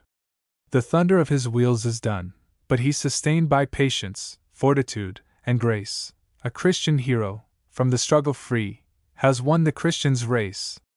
His wheel tracks stop not in the valley cold but upward lead, and on, and up, and higher, till hope can realize and faith behold his chariot mount in fire. Therefore, my countrymen, lift up your hearts. Therefore, my countrymen, be not cast down. He lives with those who well have done their parts, and God bestowed his crown. And yet another form today I miss, Grigsby the scholar, good, and pure, and wise, who now, perchance, from scenes of perfect bliss looks down with tender eyes. Where his great friend, through life great Winthrop stands, Winthrop, whose gift, in life's departing hours, went to the dying old Virginian's hands who died amid those flowers. 11. Prayers changed to blooms, the ancient rabbins taught, so his, then, seemed to blossom forth and glow, as if his supplicating soul had brought Sandalphon down below. But happily, that Winthrop stood today, the patriot, scholar, orator, and sage, to tell the meaning of this grand array and vindicate an age. That era's life and meaning his to teach, to him the parchments, but the shell to me, his voice the voice of billows on the beach wherein we heard the sea. My voice the voice of some sequestered stream which only boasts, as on its waters glide, that, here and there, it shows a broken gleam of pictures on its tide. 2. The colonies. The fountain of our story spreads no clouds of mist above it, rich and varied glows. None paint us gods and goddesses in crowds where some scamander flows. The tale of Jamestown, which I need not gild, with that of Plymouth, by the world is seen, but none, in visions, fancifully build Olympus in between. At Jamestown stood the Saxons' home and graves, their Britain's spray broke on the native rock, there rose the English tide with crested waves and overwhelming shock. Virginia thence, stirred by a grand unrest, swept o'er the waters, scaled the mountain's crag, hewed out a more than Roman roadway west, and planted there her flag. Her fortune was for it, and even then, that fortune in the coming years to be mother of states and unpolluted men, and nurse of liberty. Then 'twas our coast all bore Virginia's name, next North Virginia took its separate place, and grew by slow degrees in wealth and fame and freedom's special grace. Footnote 11. Hugh Blair Grigsby, LL.D., Chancellor of William and Mary College, and President of the Virginia Historical Society, scholar and historian, died on the day on which he received a gift of flowers from his lifelong friend, Mr. Winthrop, and these literally gladdened the dying eyes of the noble gentleman whose loss will long be deplored by all who knew him, whether they live in Virginia or Massachusetts. The New England Group. At Plymouth Rock a handful of brave souls, full armed in faith, erected home and shrine, and flourished where the wild Atlantic rolls its pyramids of brine. There rose a manly race austere and strong, on whom no lessons of their day were lost, earnest as some conventicle's deep song, and keen as their own frost. But that shrewd frost became a friend to those who fronted there the Ice King's bitter storm. For see we not that underneath the snows the growing wheat keeps warm? Soft ease and silken opulence they spurned, from sands of silver, and from emerald boughs with golden ingots laden full, they turned like pilgrims under vows. For them no tropic seas, no slumberous calms, no rich abundance generously unrolled. In place of Cromwell's proffered flowers and palms they chose the long-drawn cold. The more it blew, the more they faced the gale, the more it snowed, the more they would not freeze, and when crops failed on sterile hill and vale, they went to reap the seas. Far north, through wild and stormy brine they ran, with hands a-cold plucked winter by the locks. Masterful mastered great Leviathan, and drove the foam as flocks. Next in their order came the middle group, perchance less hardy, but as brave they grew straight and tall with not a bend, or stoop, heart timber through and through. Midway between the ardent heat and cold they spread abroad, and by a homely spell, the iron of their axes changed to gold as fast the forests fell. Doing the things they found to do, we see that thus they drew a mighty empire's charts, and working for the present, took in fee the future for their marts. And there unchallenged may the boast be made, although they do not hold his sacred dust, that Penn, the founder, never once betrayed the simple Indian's trust. To them the genius which linked Silver Lakes with the blue ocean and the outer world, and the fair banner, which their commerce shakes, wise Clinton's hand unfurled. The southern colonies. Then sweeping down below Virginia's capes, from Chesapeake to where Savannah flows, we find the settlers laughing mid their grapes and ignorant of snows. The fragrant Upawak and golden corn spread far afield by river and lagoon, and all the months poured out from plenty's horn were opulent as June. Yet, they had tragedies all dark and fell. Lone Roanoke Island rises on the view, and this peninsula its tale could tell of Opekankanoff. But when the ocean thunders on the shore its waves, though broken, overflow the beach, so here our fathers on and onward bore with English laws and speech. Kind skies above them, underfoot rich soils, silence and savage at their presence fled, this giant's causeway, sacred through their toils, resounded at their tread. With ardent hearts, and ever open hands, candid and honest, brave and proud they grew, their lives and habits colored by fair lands as skies give waters hue. The race in semi-feudal state appears, their knightly figures glow in tender mist, with ghostly pennants flung from ghostly spears and ghostly hawks on wrist. By enterprise and high adventure stirred, from rude lunette and sentry-guarded croft they hawked at empire, and, as on they spurred, Fate's falcon soared aloft.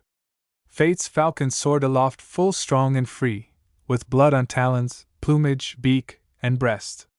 Her shadow like a storm shade on the sea far sailing down the west. Swift hoofs clang out behind that falcon's flights, hoofs shod with golden horseshoes catch the eye. And as they ring, we see the forest knights, the cavaliers ride by. The Old Dominion. Midway between the orange and the snows as some fair planet rounds up from the sea, eldest of all, the central power arose in vague immensity. She stretched from seas and sun to lakes and shade, o'erstepped swift Rio Escondido's stream, her bounds expressed, as by the Tudor maid, and Alexander's dream. And liberal Stuart granted broad and free boundaries which still the annalist may boast, limits which ran throughout from sea to sea, and far along the coast. A mighty shaft through Raleigh's fingers slipped, Smith shot it, and a continent awoke. For that great arrow with an acorn tipped, planted an English oak. 3. The oaks and the tempest. Oaks multiplied apace, and o'er the seas big rumors went in many a winding ring, and stories fabulous on every breeze swept to a distant king. Full many a tale of wild romance, and myth, in large hyperbole the new world told, and down from days of Raleigh and of Smith the colonies meant gold. Not from Bankunen's mines came forth the ore, but from the waters, and the woods, and fields paid for in blood, but bringing more and more the wealth that labor yields. Then seeing this, that king beyond the sea, the just divine him filling all his soul, bethought him that he held these lands in fee and absolute control. When this high claim in action was displayed with one accord the young plantations spoke, and told him, English-like, they were not made to plough with such a yoke. Thus met not his to falter or to flag, a sudden fury seized the royal breast, Prometheus bound upon a Scythian crag his policy expressed. And so, he ordered in those stormy hours his adamantine chains for one and all, brute force, and soulless strength, the only power on which he chose to call. Great men withstood him many a weary day, in press and parliament full well they strove, but all in vain, for he was bound to play a travesty on Jove. Then flamed the crater, and the flame took wing, furious and far the lava blazed around, until at last, on this same spot that king his Herculaneum found. Breed's Hill became Vesuvius, and its stream rushed forth through years, a God-directed tide to light two worlds and realize the dream for which brave Warren died. 4. The embattled colonies. Before this thought the present hour recedes, as from the beach a billow backward rolls, and the great past, rich in heroic deeds, illuminates our souls. Stern Massachusetts Bay uplifts her form, Boston the tale of Lexington repeats, with breast unarmored she confronts the storm. New England meets. I see the middle group by fortune made the bloody Flanders of the northern coast, and, in a varying play of light and shade, host thundering fall on host. I see the Carolinas, Georgia, mowed by war the reaper, and grim ruins stalk o'er wasted fields, but Guilford paved the way that led to this same York. Here, too, Virginia in the vision comes, full bent to crown the battle's closing arch, her pulses trumpets and her heart throbs drums, to animate her march. As Pocahontas, in a bygone time, leaped forth the wrath of Powhatan to brave, Virginia came, and here she stood sublime to perish, or to save. I see her interposing now her frame between her sisters and the alien bands, and taking both a freedom and a fame full season with her hands. V. Welcome to France. But in that fiery zone she upriseth not alone, over all the bloody fields glitter Amazonian shields, while through the mists of years another form appears, and as I bow my head already you have said, 'tis France. Welcome to France. From sea to sea, with heart and hand. Welcome to all within the land, thrice welcome let her be. And to France the Union here today gives the right of this array, and folds her to her breast as the friend that she loves best. Yes, to France. The proud ruler of the West bows her sun-illumined crest, grave and slow, in a passion of fond memories of 100 years ago. France's colors wave again high above this tented plain, stream and flaunt, and blaze and shine, o'er the banner-painted brine, float and flow. And the brazen trumpets blow while upon her serried lines, full the light of freedom shines in a broad, effulgent glow.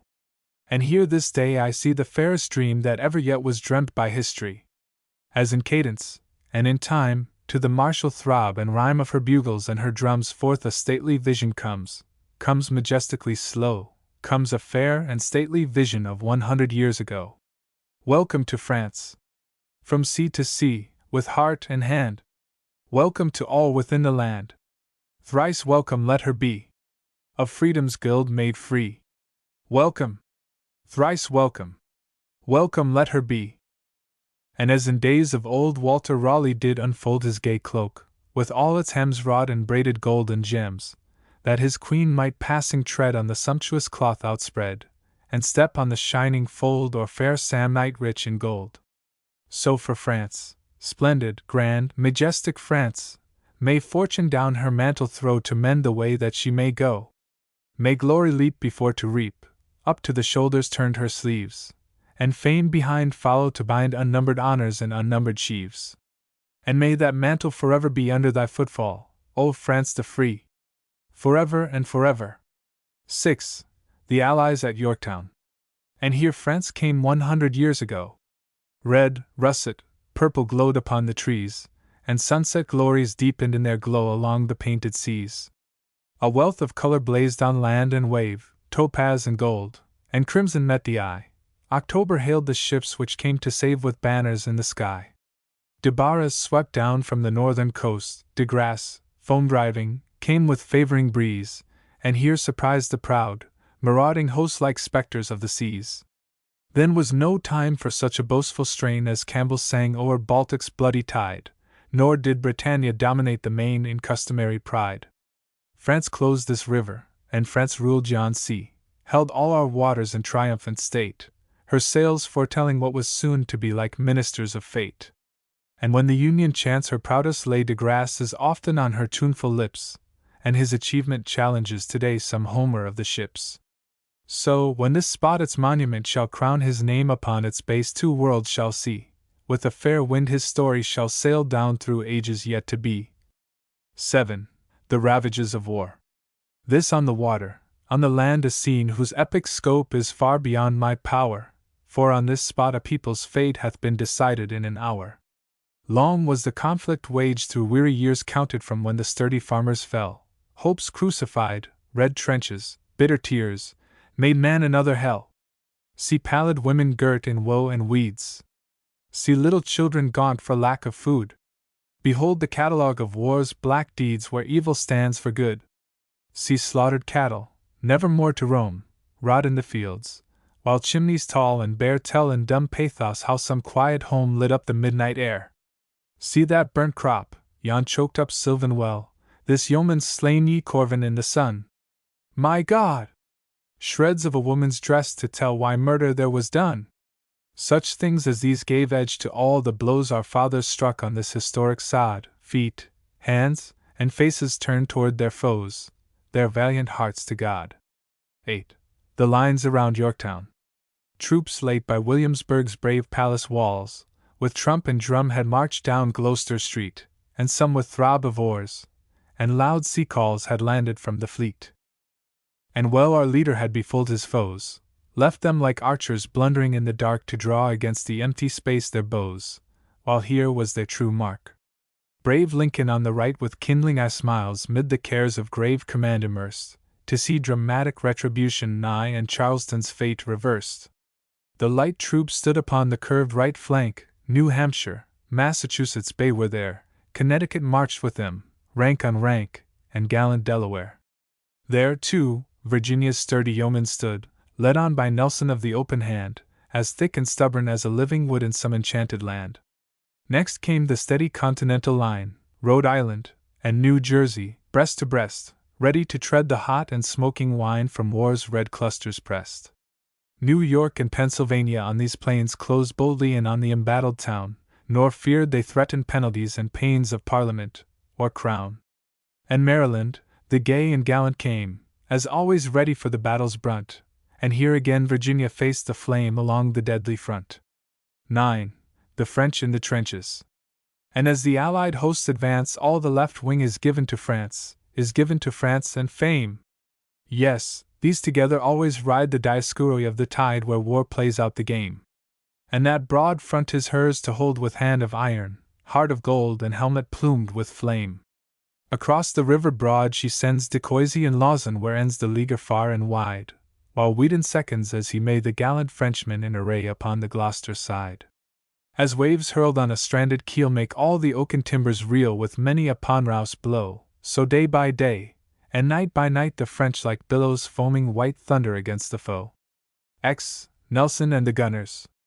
O'er town, and works, and waves amain far fell grim ruin's furious rain, o'er parapet and mast, and riding on the thunder swell far flew the shot, far flew the shell red havoc on the blast. Then as the flashing cannon sowed their iron crop brave Nelson rode, his bridle bit all foam, up to the gunners, and said he, "Batter yon mansion down for me, basement, and walls, and dome, and better to sharpen those gunners' wits. 5 guineas," he cried, "for each shot that hits."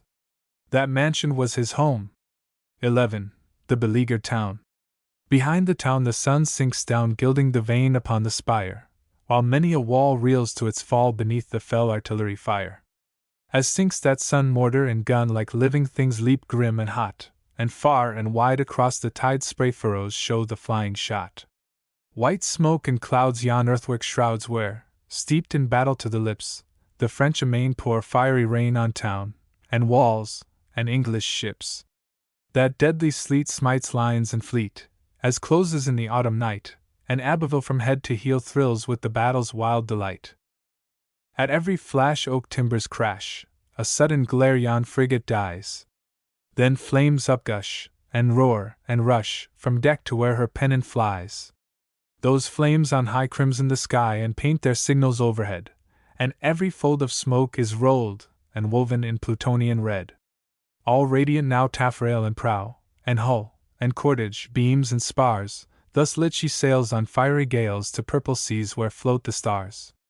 Ages ago just such a glow woke Agamemnon's house to joy, its red and gold to Argos told the long-expected fate of Troy. So, on these heights, that flame delights the Allies thundering at the wall, for it they see the land set free and Albion's short-lived Ilium fall. Then as the lilies turn to red dipped in the battle's wine another picture is outspread where still the figures shine, the picture of a deadly fray worthy the pencil of Vernet. 12. Storming the redoubts. On the night air there floating comes, hoarse, warlike, low and deep, a sound as though the dreaming drums were talking in their sleep. "Fall in! Fall in!" The stormers form, in silence, stern and grim, each heart full beating out the time to freedom's battle hymn. "Charge! En avant!" The word goes forth and forth the stormers go, each column like a mighty shaft shot from a mighty bow. And tumult rose upon the night like sound of roaring seas. Mars drank of the horn of Ulphus and he drained it to the lees. Now by fair freedom's splendid dreams. It was a gallant sight to see the blows against the foes well struck that autumn night. Gimmett, and Fish, and Hamilton, and Lawrence pressed the foe, and Olney, brave Rhode Islander, was there, alas, laid low. Viaminal, and Knollys, and Damas, stout and brave, broke o'er the English right redoubt a steel-encrusted wave. St. Simon from his sick couch rose, wooed by the battle's charms, and like a knight of old romance went to the shock of arms. But they who bore the muskets, who went charging through the flame, deserve far more than ever will be given them by fame. Then let us pour libations out, full freely let them flow for the men who bore the muskets here a century ago. And then the columns won the works, and then uprose the cheers that have lasted us and ours for a good 100 years. And there were those amid the French filled with a rapture stern, and long the cry resounded, "Live the regiment of Auvergne! Long live the Gallic army, and long live splendid France, the power that gives to history the beauty of romance!" Upon our right commanded one dearer by far than all, the hero who first came to us and came without a call. whose name with that of his leader all histories entwine, the one as is the mighty oak, the other as the vine.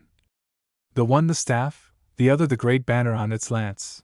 Now, need I name the dearest name of all the names of France? O Marquis brave! Upon this shaft, deep cut thy cherished name, twin old mortalities shall find, fond gratitude and fame. The two leaders. Two chieftains watch the battle's tide and listen as it rolls, and only heaven above can tell the tumult of their souls. Cornwallis saw the British power struck down by one fell blow, a Gallic spearhead on the lance that laid the lion low. But the father of his country saw the future all unrolled, independence blazed before him written down in text of gold. Like the Hebrew on the mountain, looking forward then he saw the promised land of freedom blooming under freedom's law. Saw a great republic spurring in the lists where nations ride, the peer of any power in her majesty and pride. Saw that young republic gazing through her helmet's gilded bars toward the west, all luminous with light of coming stars. From Atlantic to Pacific saw her banners all unfurled, heard sonorous trumpets blowing blessed peace with all the world. Roused from this glorious vision, with success within his reach, in few and simple words he made this long resounding speech. The work is done, and well done. Thus spake he on this sod, in accents calm and measured as the accents of a god. God, said I? Yes, his image rises on the raptured sight like Balder, the fair and blameless, the Goths' god of the light. 13. The beginning of the end. As some spent gladiator, struck by death, whose reeling vision scarce a foe defines, for one last effort gathers all his breath, England draws in her lines. Her blood-red flag floats out full fair, but flows o'er crumbling bastions, in fictitious state. Who stands a siege Cornwallis full well knows, plays at a game with fate. Siege means surrender at the bitter end, from Ilium downward such the sword made rule, with few exceptions, few indeed amend this law in any school. The student who for these has ever sought mid his exceptions Caesar counts as one, besieger and besieged he, victor, fought under a Gallic sun. For Vercingetorix failed, but at the wall, he strove and failed gilded by glory's rays, so that true soldiership describes that Gaul in terms of honest praise. But there was not a Julius in the lines round which our chief the fatal leaguer drew, the noble earl, though valiant, never shines mid war's majestic few. By hopes and fears and agonies long tossed, Clinton hard fixed in method's rigid groove, the British leader saw the game was lost. But still, it had one move. Could he attain yon spreading Gloucester shore, could he and his cross York's majestic tide, he then might laugh to hear the cannon roar and far for safety ride. Bold was the plan, and generous light Horsley gives it full measure of unstinted praise. But Providence declared this should not be in its own wondrous ways. Loud roared the storm. The rattling thunders rang. Against the blast his rowers could not row. White waves like hoary-headed homers sang hexameters of woe. Then came the time to end the mighty play, to drop the curtain and to quench the lamps, and soon the story took its jocund way through all the allied camps. Measure for measure. Then was righteous law, the cup of Lincoln, bowed Cornwallis pressed, and as he drank the wondering nation saw a sunrise, in the west. Death fell upon the royal cause that day, the king stood like Swift's oak with blighted crest, headpiece and crown both cleft he drooped away, Hic jacet, tells the rest. And patriots stood where traitors late were jeered, transformed from rebels into freemen bold. What seemed Membrino's helmet now appeared a real casque of gold. 14. The surrender of Lord Cornwallis. Next came the closing scene. But shall I paint the scarlet column, sullen, slow, and faint, which marched, with colours cased, to yonder field, where Britain threw down corslet, sword, and shield? Shall I depict the anguish of the brave who envied comrades sleeping in the grave? Shall I exult o'er an offensive dust of valiant men whose swords have turned to rust? Shall I, like Menelaus by the coast, o'er dead Ajaces make unmanly boast? Shall I, in chains of an ignoble verse, degrade dead Hectors, and their pangs rehearse? Nay, such is not the mood this people feels. Their chariots drag no foeman by the heels. Let Ajax slumber by the sounding sea from the felt passion of his madness free. Let Hector's ashes unmolested sleep. but not today shall any Priam weep. Our ancient allies, superb in white and red, and white and gold, and white and violet, the French unfold their blazoned banners on the autumn air, while cymbals clash and brazen trumpets blare, steeds fret and foam, and spurs with scabbards clank as far they form, in many a shining rank. Dupont's is there, as hilt to sword blade true, and Gouvion rises smiling on the view, and the brave Swede, as yet untouched by fate, rides mid his comrades with a mien elate, and Du Portail, and scores of others glance upon the scene, and all are worthy France. And for those Frenchmen and their splendid bands, the very centuries shall clap their hands, while at their head, as all their banners flow, and all their drums roll out, and trumpets blow, rides first and foremost splendid Rochambeau. And well he rides, worthy in epic rhyme, full well he rides in attitude sublime, fair freedom's champion in the lists of time. The Continentals, in hunting shirts, or faded blue and buff, and many clad in simple, rustic stuff, their ensigns torn but held by freedom's hand, in long-drawn lines the Continentals stand to them precision, if not martial grace, each heart triumphant but composed each face, well taught in military arts by brave Steuben, with port of soldiers, majesty of men, all fathers of their country like a wall they stand at rest to see the curtain fall. Well taught were they by one who learned war's trade from Frederick, whom not ruin's self dismayed, well taught by one who never lost the heat caught on an anvil where all Europe beat in a storm of blows, with might and main, but on that Prussian anvil beat in vain. And to the gallant race of Steuben's name that long has held close intercourse with fame, this great republic bows its lofty crest, and folds his kinsmen to her ample breast. At fray, or festival, on march or halt, von Steuben always far above the salt. The Marquis, the brave young Marquis, second but to one for whom he felt the reverence of a son, rides at the head of his division proud, a ray of glory painted on the cloud. Mad Anthony is there, and Knox, but why great names like battle flags attempt to fly? Who sings of skies lit up by Jove and Mars thinks not to chant a catalogue of stars.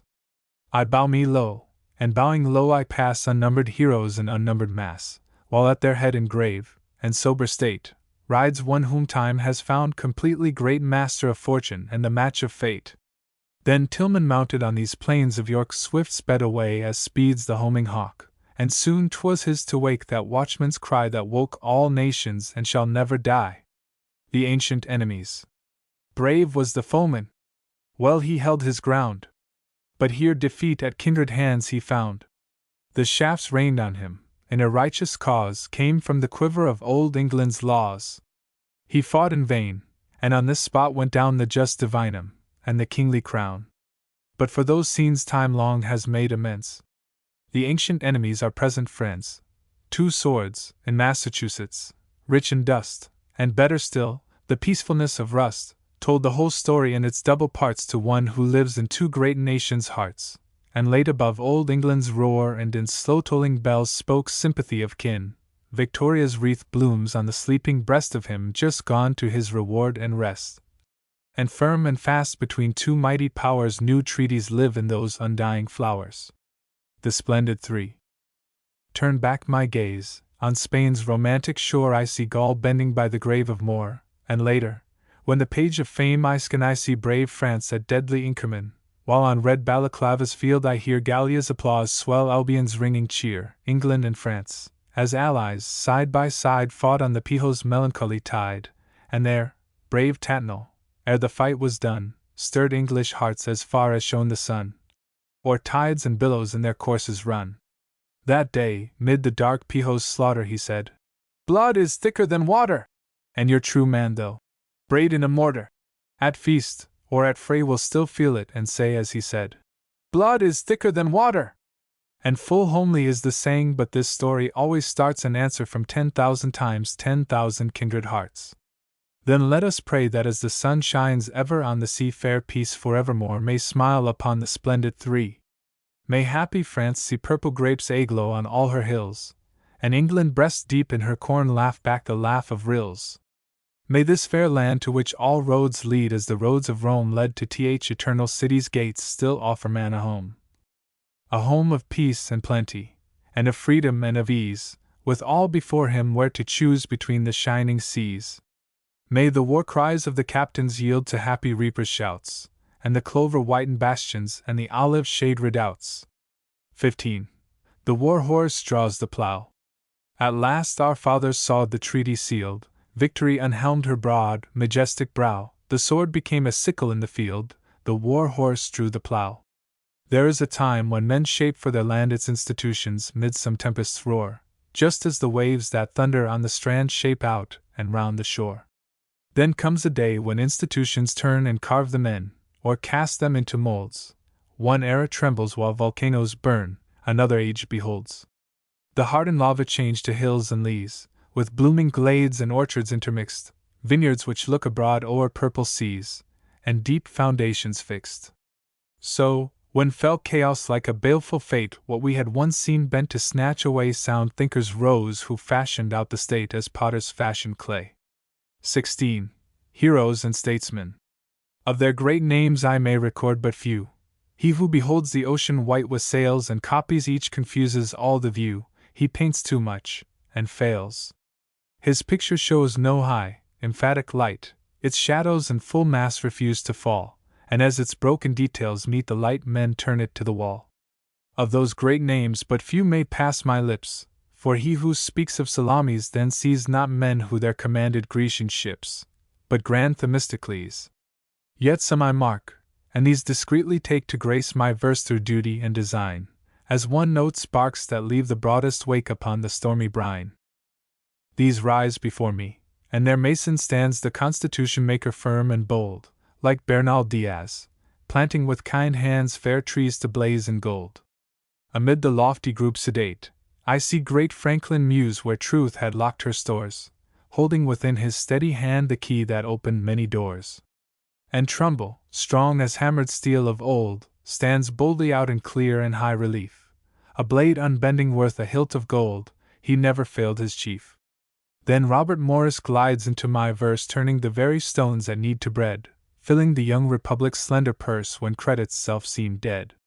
Tyler's I see, sprung from the sturdy what, a strong-armed rebel of an ancient date, with Falkland Caris come, to draw the lot cast in the helm of fate.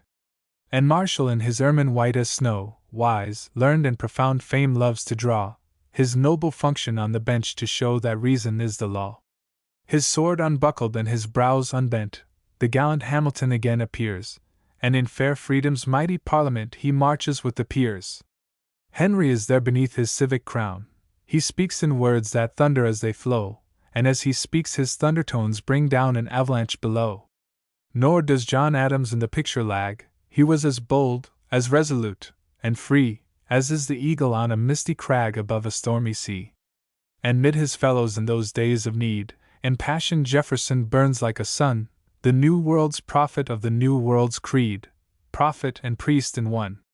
These two together stood in our great past, when independence flamed across the land. On Independence Day these two at last departed hand in hand. And they are taken by a patriot's mind as kindred types of our great Saxon stock, and that same thinker hopes some day to find both statues in one block. 12. But here I number splendid names too fast, heroes and sages throng behind this group, and thick they come as came in Homer's past the goddess and her troop. And as that troop, mid frays and fell alarms, swept, all a glitter, on their mission bent, and bore from Vulcan the resplendent arms to great Achilles sent.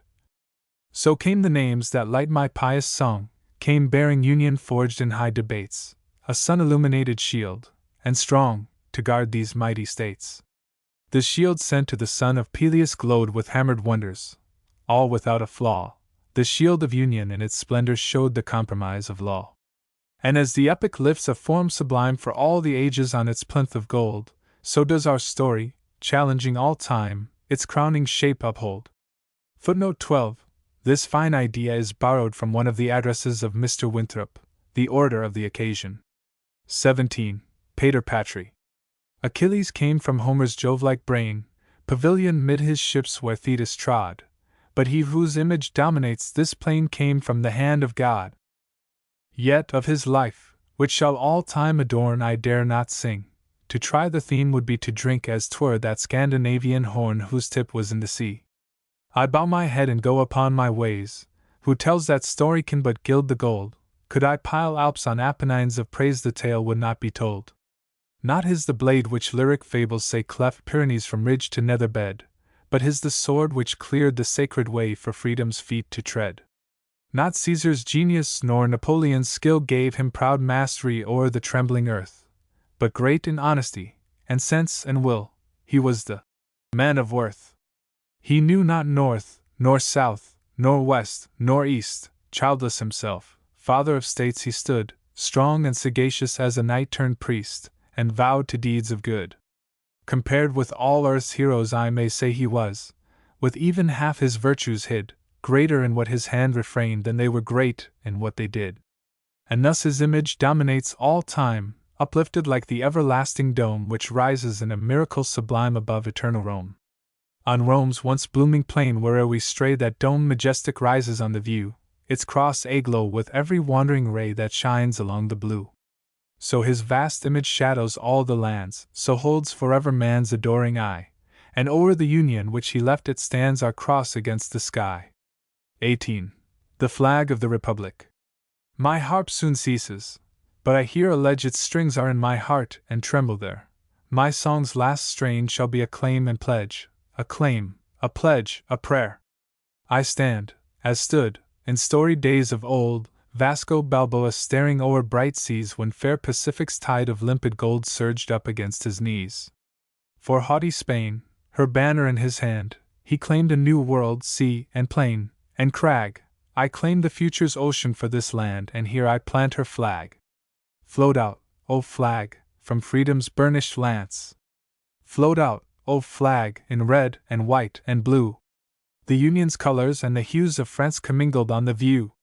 Float out, O flag, and all thy splendors wake. Float out, O flag, above our heroes' bed. Float out, O flag, and let thy blazon take new glories from the dead. Float out, O flag, o'er freedom's noblest types. Float out, O flag, all free of blot or stain. Float out, O flag, the roses, in thy stripes forever blent again. Float out, O flag, and float in every clime. Float out, O flag, and blaze on every sea. Float out, O flag, and float as long as time and space themselves shall be. Float out, O flag, o'er freedom's onward march. Float out, O flag, in freedom's starry sheen. Float out, O flag, above the Union's arch where Washington is seen. Float out, O flag, above a smiling land. Float out, O flag, above a peaceful sod. Float out, O flag, thy staff within the hand beneficent of God. 19. The South and the Union. An ancient chronicle has told that, in the famous days of old, in Antioch underground the selfsame lance was found, unbitten by corrosive rust, the lance the Roman soldier thrust in Christ's bare side upon the tree, and that it brought a mighty spell to those who fought the infidel and mighty victory. And so this day to you I say, speaking for millions of true Southern men, in words that have no undertow, I say, and say again, come weal, or woe, should this republic ever fight, by land, or sea, for present law, or ancient right, the South will be as was that lance, albeit not found hid underground but in the forefront of the first advance. 'Twill fly a pennon fair as ever kissed the air, on it, for every glance, shall blaze majestic France blent with our hero's name in everlasting flame, and written, fair in gold, this legend on its fold, give us back the ties of Yorktown. Perish all the modern hates. Let us stand together, brothers, in defiance of the fates, for the safety of the Union is the safety of the states. To Alexander Galt, the sculptor. Alas! He's cold. Cold as the marble which his fingers wrought, cold, but not dead, for each embodied thought of his, which he from the ideal brought to live in stone, assures him immortality of fame. Galt is not dead. Only too soon we saw him climb up to his pedestal, where equal time and coming generations, in the noon of his full reputation, yet shall stand to pay just homage to his noble name. Our poet of the quarries only sleeps, he cleft his pathway up the future's steeps, and now rests from his labors. Hence 'tis I say, for him there is no death, only the stopping of the pulse and breath, but simple breath is not the all in all, man hath it but in common with the brutes. Life is in action and in brave pursuits. By what we dream, and having dreamt, dare do, we hold our places in the world's large view, and still have part in the affairs of men when the long sleep is on us. He dreamt, and made his dreams perpetual things fit for the rugged cell of penitential saints, or sumptuous halls of kings, and showed himself a poet in the art. He chiseled lyrics with a touch so fine, with such a tender beauty of their own, that rarest songs broke out from every line and verse was audible in voiceless stone. His Psyche, soft in beauty and in grace, waits for her lover in the western breeze, and a swift smile irradiates her face, as though she heard him whisper in the trees. His passion-stricken Sappho seems alive, before her none can ever feel alone, for on her face emotions so do strive that we forget she is but pallid stone, and all her tragedy of love and woe is told us in the chilly marble snow. Bacchante, with her vine-crowned hair, leaps to the cymbal-measured dance with such a passion in her air, upon her brow, upon her lips, as thrills you to the fingertips, and fascinates your glance. These are, as 'twere, 3 of his songs in stone, the first full of the tenderness of love, speaking of moonrise, and the low wind's call, the second of love's tragedy and fall, the third of shrill, mad laughter, and the tone of festal music, on whose rise and fall swift-footed dancers follow. Nobler than these sweet lyric dreams, dreamt out beside Italia's streams, he'd worked some epic studies out, in part, to leave them incomplete his chiefest pain when the low pulses of his failing heart admonished him of death. Aye, he had soared upon a lofty wing, wet with the purple and crimson rain of dreams, whose clouds had floated o'er his brain until it ached with glories. If you would see his epic studies, go with the student from his dim arcade, halt where the statesman standeth in the hall, and mark how careless voices hush and fall, and all light talk to sudden pause is brought in presence of the noble type of thought, embodied independence which he wrought from stone of far Carrara. View his Columbus, hero grand and meek, scarred mid the battle's long protracted brunt, Palos and Salvador stamped on his front, with not a line about it, poor or weak, a second Atlas, bearing on his brow a new world, just discovered. Go see Virginia's wise, majestic face with some faint shadow of her coming woe writ on the broad, expansive, virgin snow of her imperial forehead, just as though some disembodied prophet hand of Ald the sculptor's chisel in its touch had held, foreshadowing her coming crown of thorns, her crown and her great glory. These of the many. But they are enough to show that I have rightly said the marble snow bids back from him decay. He sleepeth long, but sleeps not with the dead who die, and are forgotten ere the clay heaped over them hath hardened in the sun. This much of Galt, the artist, of the man fain would I speak, but in sad sooth I can ne'er find the words wherein to tell how he was loved, or yet how well he did deserve it. All things of beauty were to him delight, the sunset's clouds, the turret rent apart, the stars which glitter in the noon of night, spoke in one voice unto his mind and heart. His love of nature made his love of art, and had his span of life been longer he had surely done such noble things that he like to a soaring eagle would have been at last, lost in the sun. To the poet-priest Ryan. In acknowledgment of a copy of his poems. Himself I read beneath the words he writes. I may come back and sing again. Ryan. Aye. This bard's to me a whole-souled man in honesty and might. For when he sees wrong in the van he leaps like any knight to horse, and charging on the wrong smites it with the great sword of song. 2. Beneath the cassock of the priest there throbs another heart, but 'tis not the least, which in his lays takes part, so that mid clash of swords and spears there is no lack of pity's tears. 3. This other heart is brave and soft, as such hearts always are, and plumes itself, a bird aloft, when morning's gates unbar, till high it soars above the sod bathed in the very light of God. 4. Woman and soldier, priest and man, I find within these lays, and the closer still verse I scan the more I see to praise. Some of these lyrics shower down the glories of the cross and crown. To thee, O bard, my head I bow, as I not to a king, and my last word, writ here and now, is not a little thing.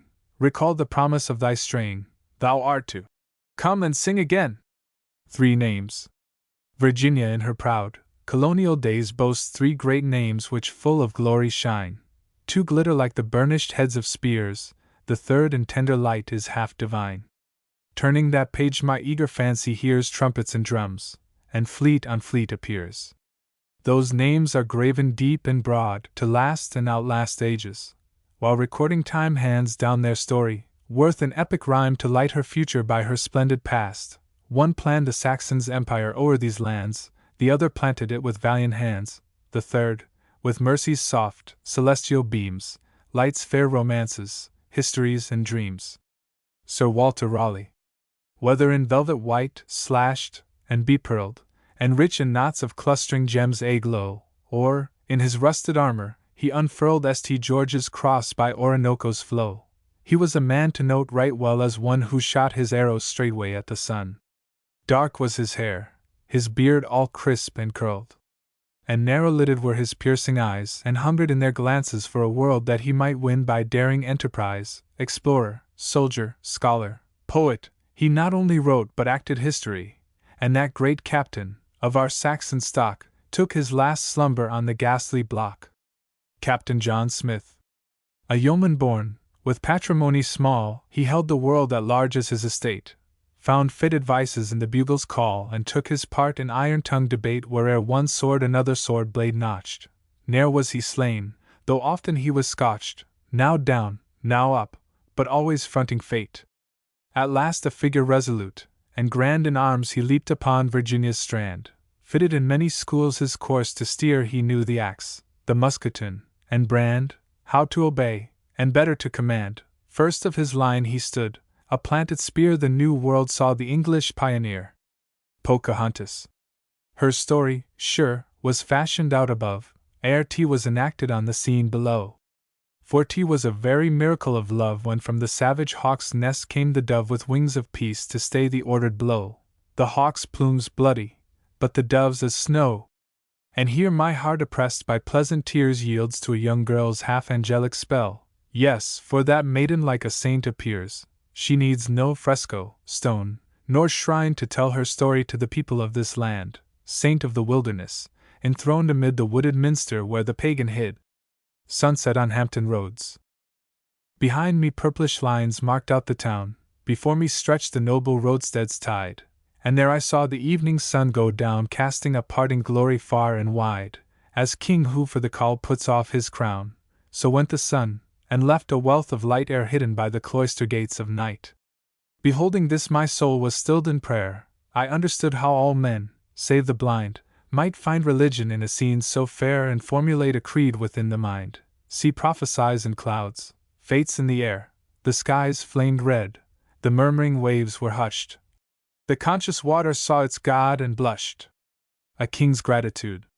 Plain men have fitful moods, and so have kings, for kings are only men, and often made of clay as common as e'er stained a spade.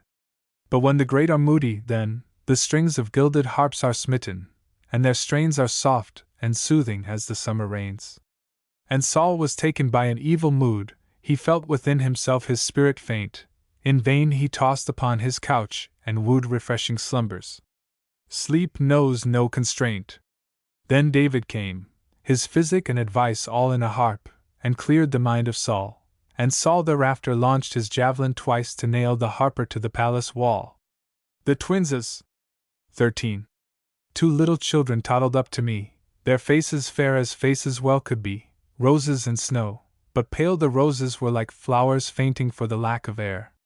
Sad was the tender study which I gave the winning creatures, both so sweet and grave, 2 beautiful young Saxons, scarce knee-high, as like as peas, 2 Lilliputian men, immortal ere they knew it by the pen which waketh laughter or bedews the eye. God bless you, little people! May his hand hold you within its hollow all your days. Smooth all the rugged places, and your ways make long and pleasant in a fruitful land. Footnote 13. Children of his friend, Dr. George W. Bagby. Dreamers. Fools laugh at dreamers, and the dreamers smile in answer, if they any answer make. They know that Saxon Alfred could not bake the oaten cakes, but that he snatched his owl back from the fierce and bloody-handed Dane. And so, they leave the plotters to their gains, quit money changing for the student's lamp, and tune the harp to gain thereby some camp, where what they learn is worth a kingdom's crown.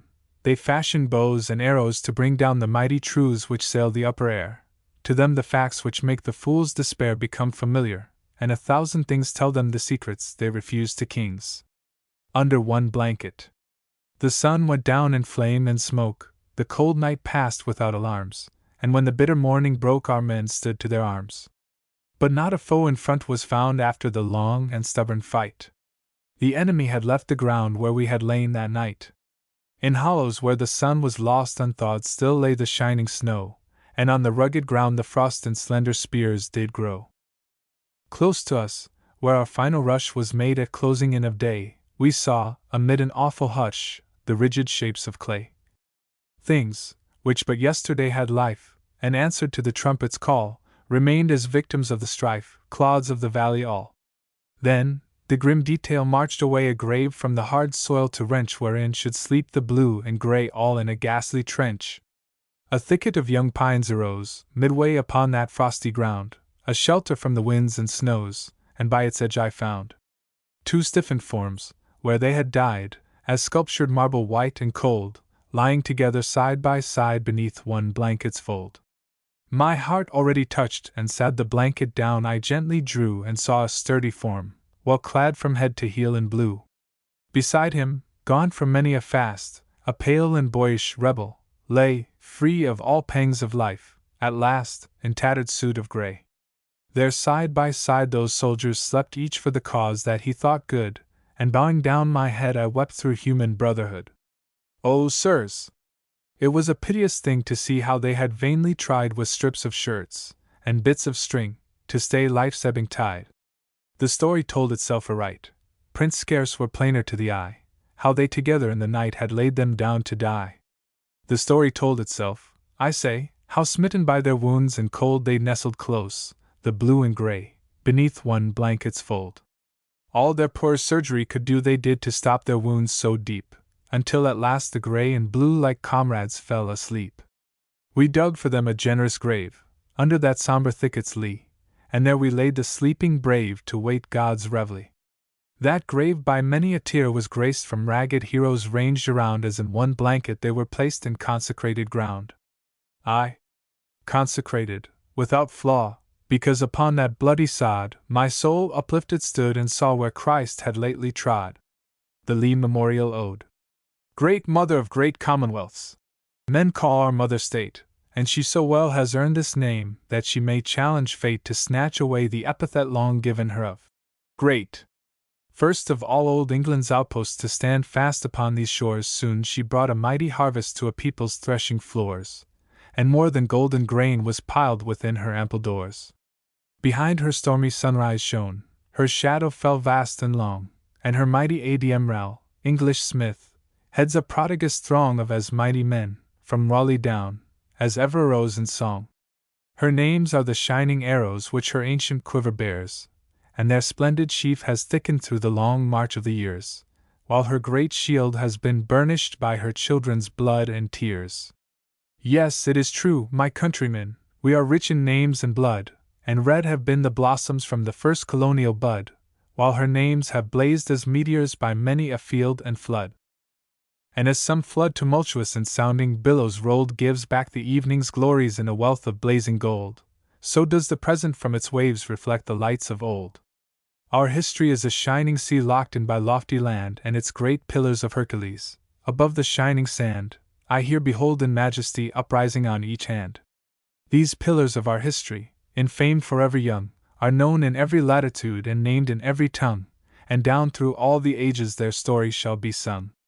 The father of his country stands above that shut-in sea, a glorious symbol to the world of all that's great and free, and today Virginia matches him, and matches him with Lee.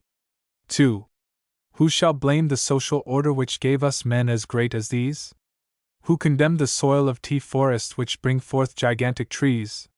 Who presume to doubt that Providence shapes out our destinies? Foreordained, and long maturing, came the famous men of old. In the dark mines deep were driven down the shafts to reach the gold, and the story is far longer than the histories have told. From Bacon down to Washington the generations passed, great events and moving causes were in serried order massed. Berkeley Well was first confronted, better George the King at last.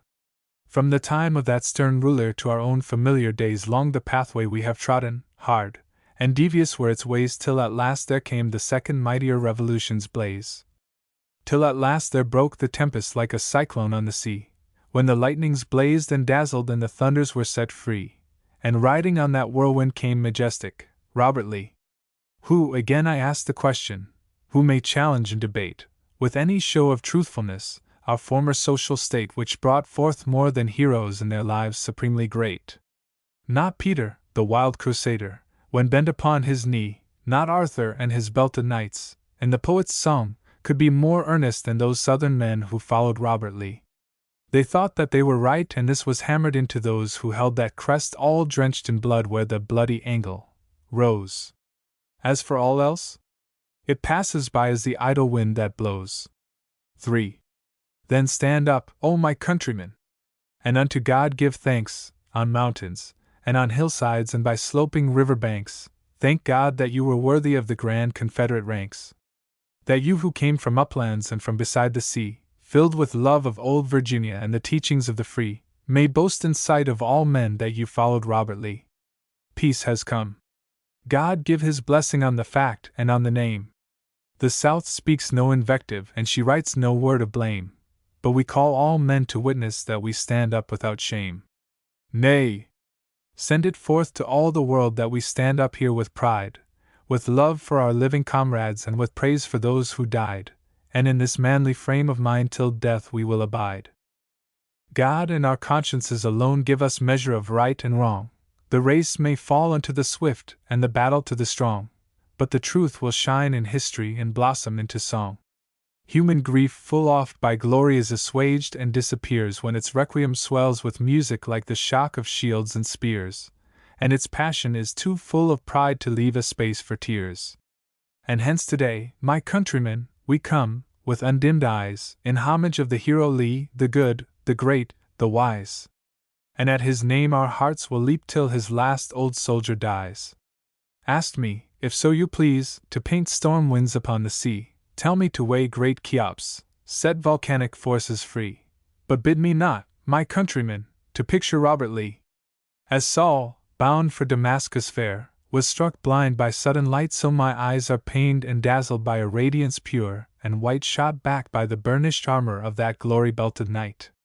His was all the Norman's polish and sobriety of grace, all the Goth's majestic figure, all the Roman's noble face, and he stood the tall exemplar of a grand historic race. Baronial were his acres where Potomac's waters run, high his lineage, and his blazon was by cunning heralds done. But better still he might have said of his works, he was the sun. Truth walked beside him always, from his childhood's early years, honor followed as his shadow, valor lightened all his cares, and he rode, that grand Virginian, last of all the cavaliers. As a soldier we all knew him great in action and repose, saw how his genius kindled and his mighty spirit rose when the four quarters of the globe encompassed him with foes. But he and his grew braver as the danger grew more rife, avaricious they of glory but most prodigal of life, and the army of Virginia was the atlas of the strife.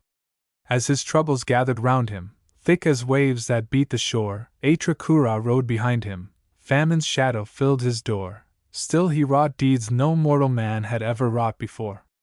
4. Then came the end, my countrymen, the last thunderbolts were hurled.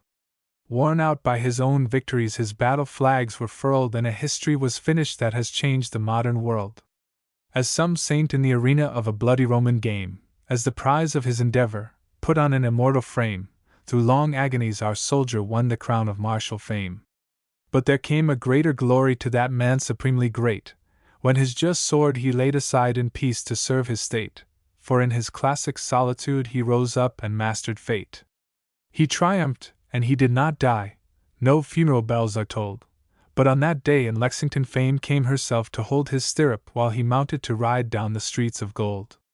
He is not dead. There is no death. He only went before his journey on when Christ the Lord wide open held the door, and a calm, celestial peace is his, thank God. forevermore. The When the effigy of Washington in its bronze was reared on high, 'twas mine, with others, now long gone, beneath a stormy sky, to utter to the multitude his name that cannot die. And here today, my countrymen, I tell you, Lee shall ride with that great rebel, down the years, twin rebels side by side, and confronting such a vision, all our grief gives place to pride. Those two shall ride immortal, and shall ride abreast of time, shall light up stately history and blaze in epic rhyme, both patriots, both Virginians true, both rebels, both sublime. Our past is full of glories, it is a shut-in sea, the pillars overlooking it are Washington and Lee, and a future spreads before us, not unworthy of the free. And here and now, my countrymen, upon this sacred sod, let us feel, it was our Father, who above us held the rod, and from hills to sea like Robert Lee bow reverently to God,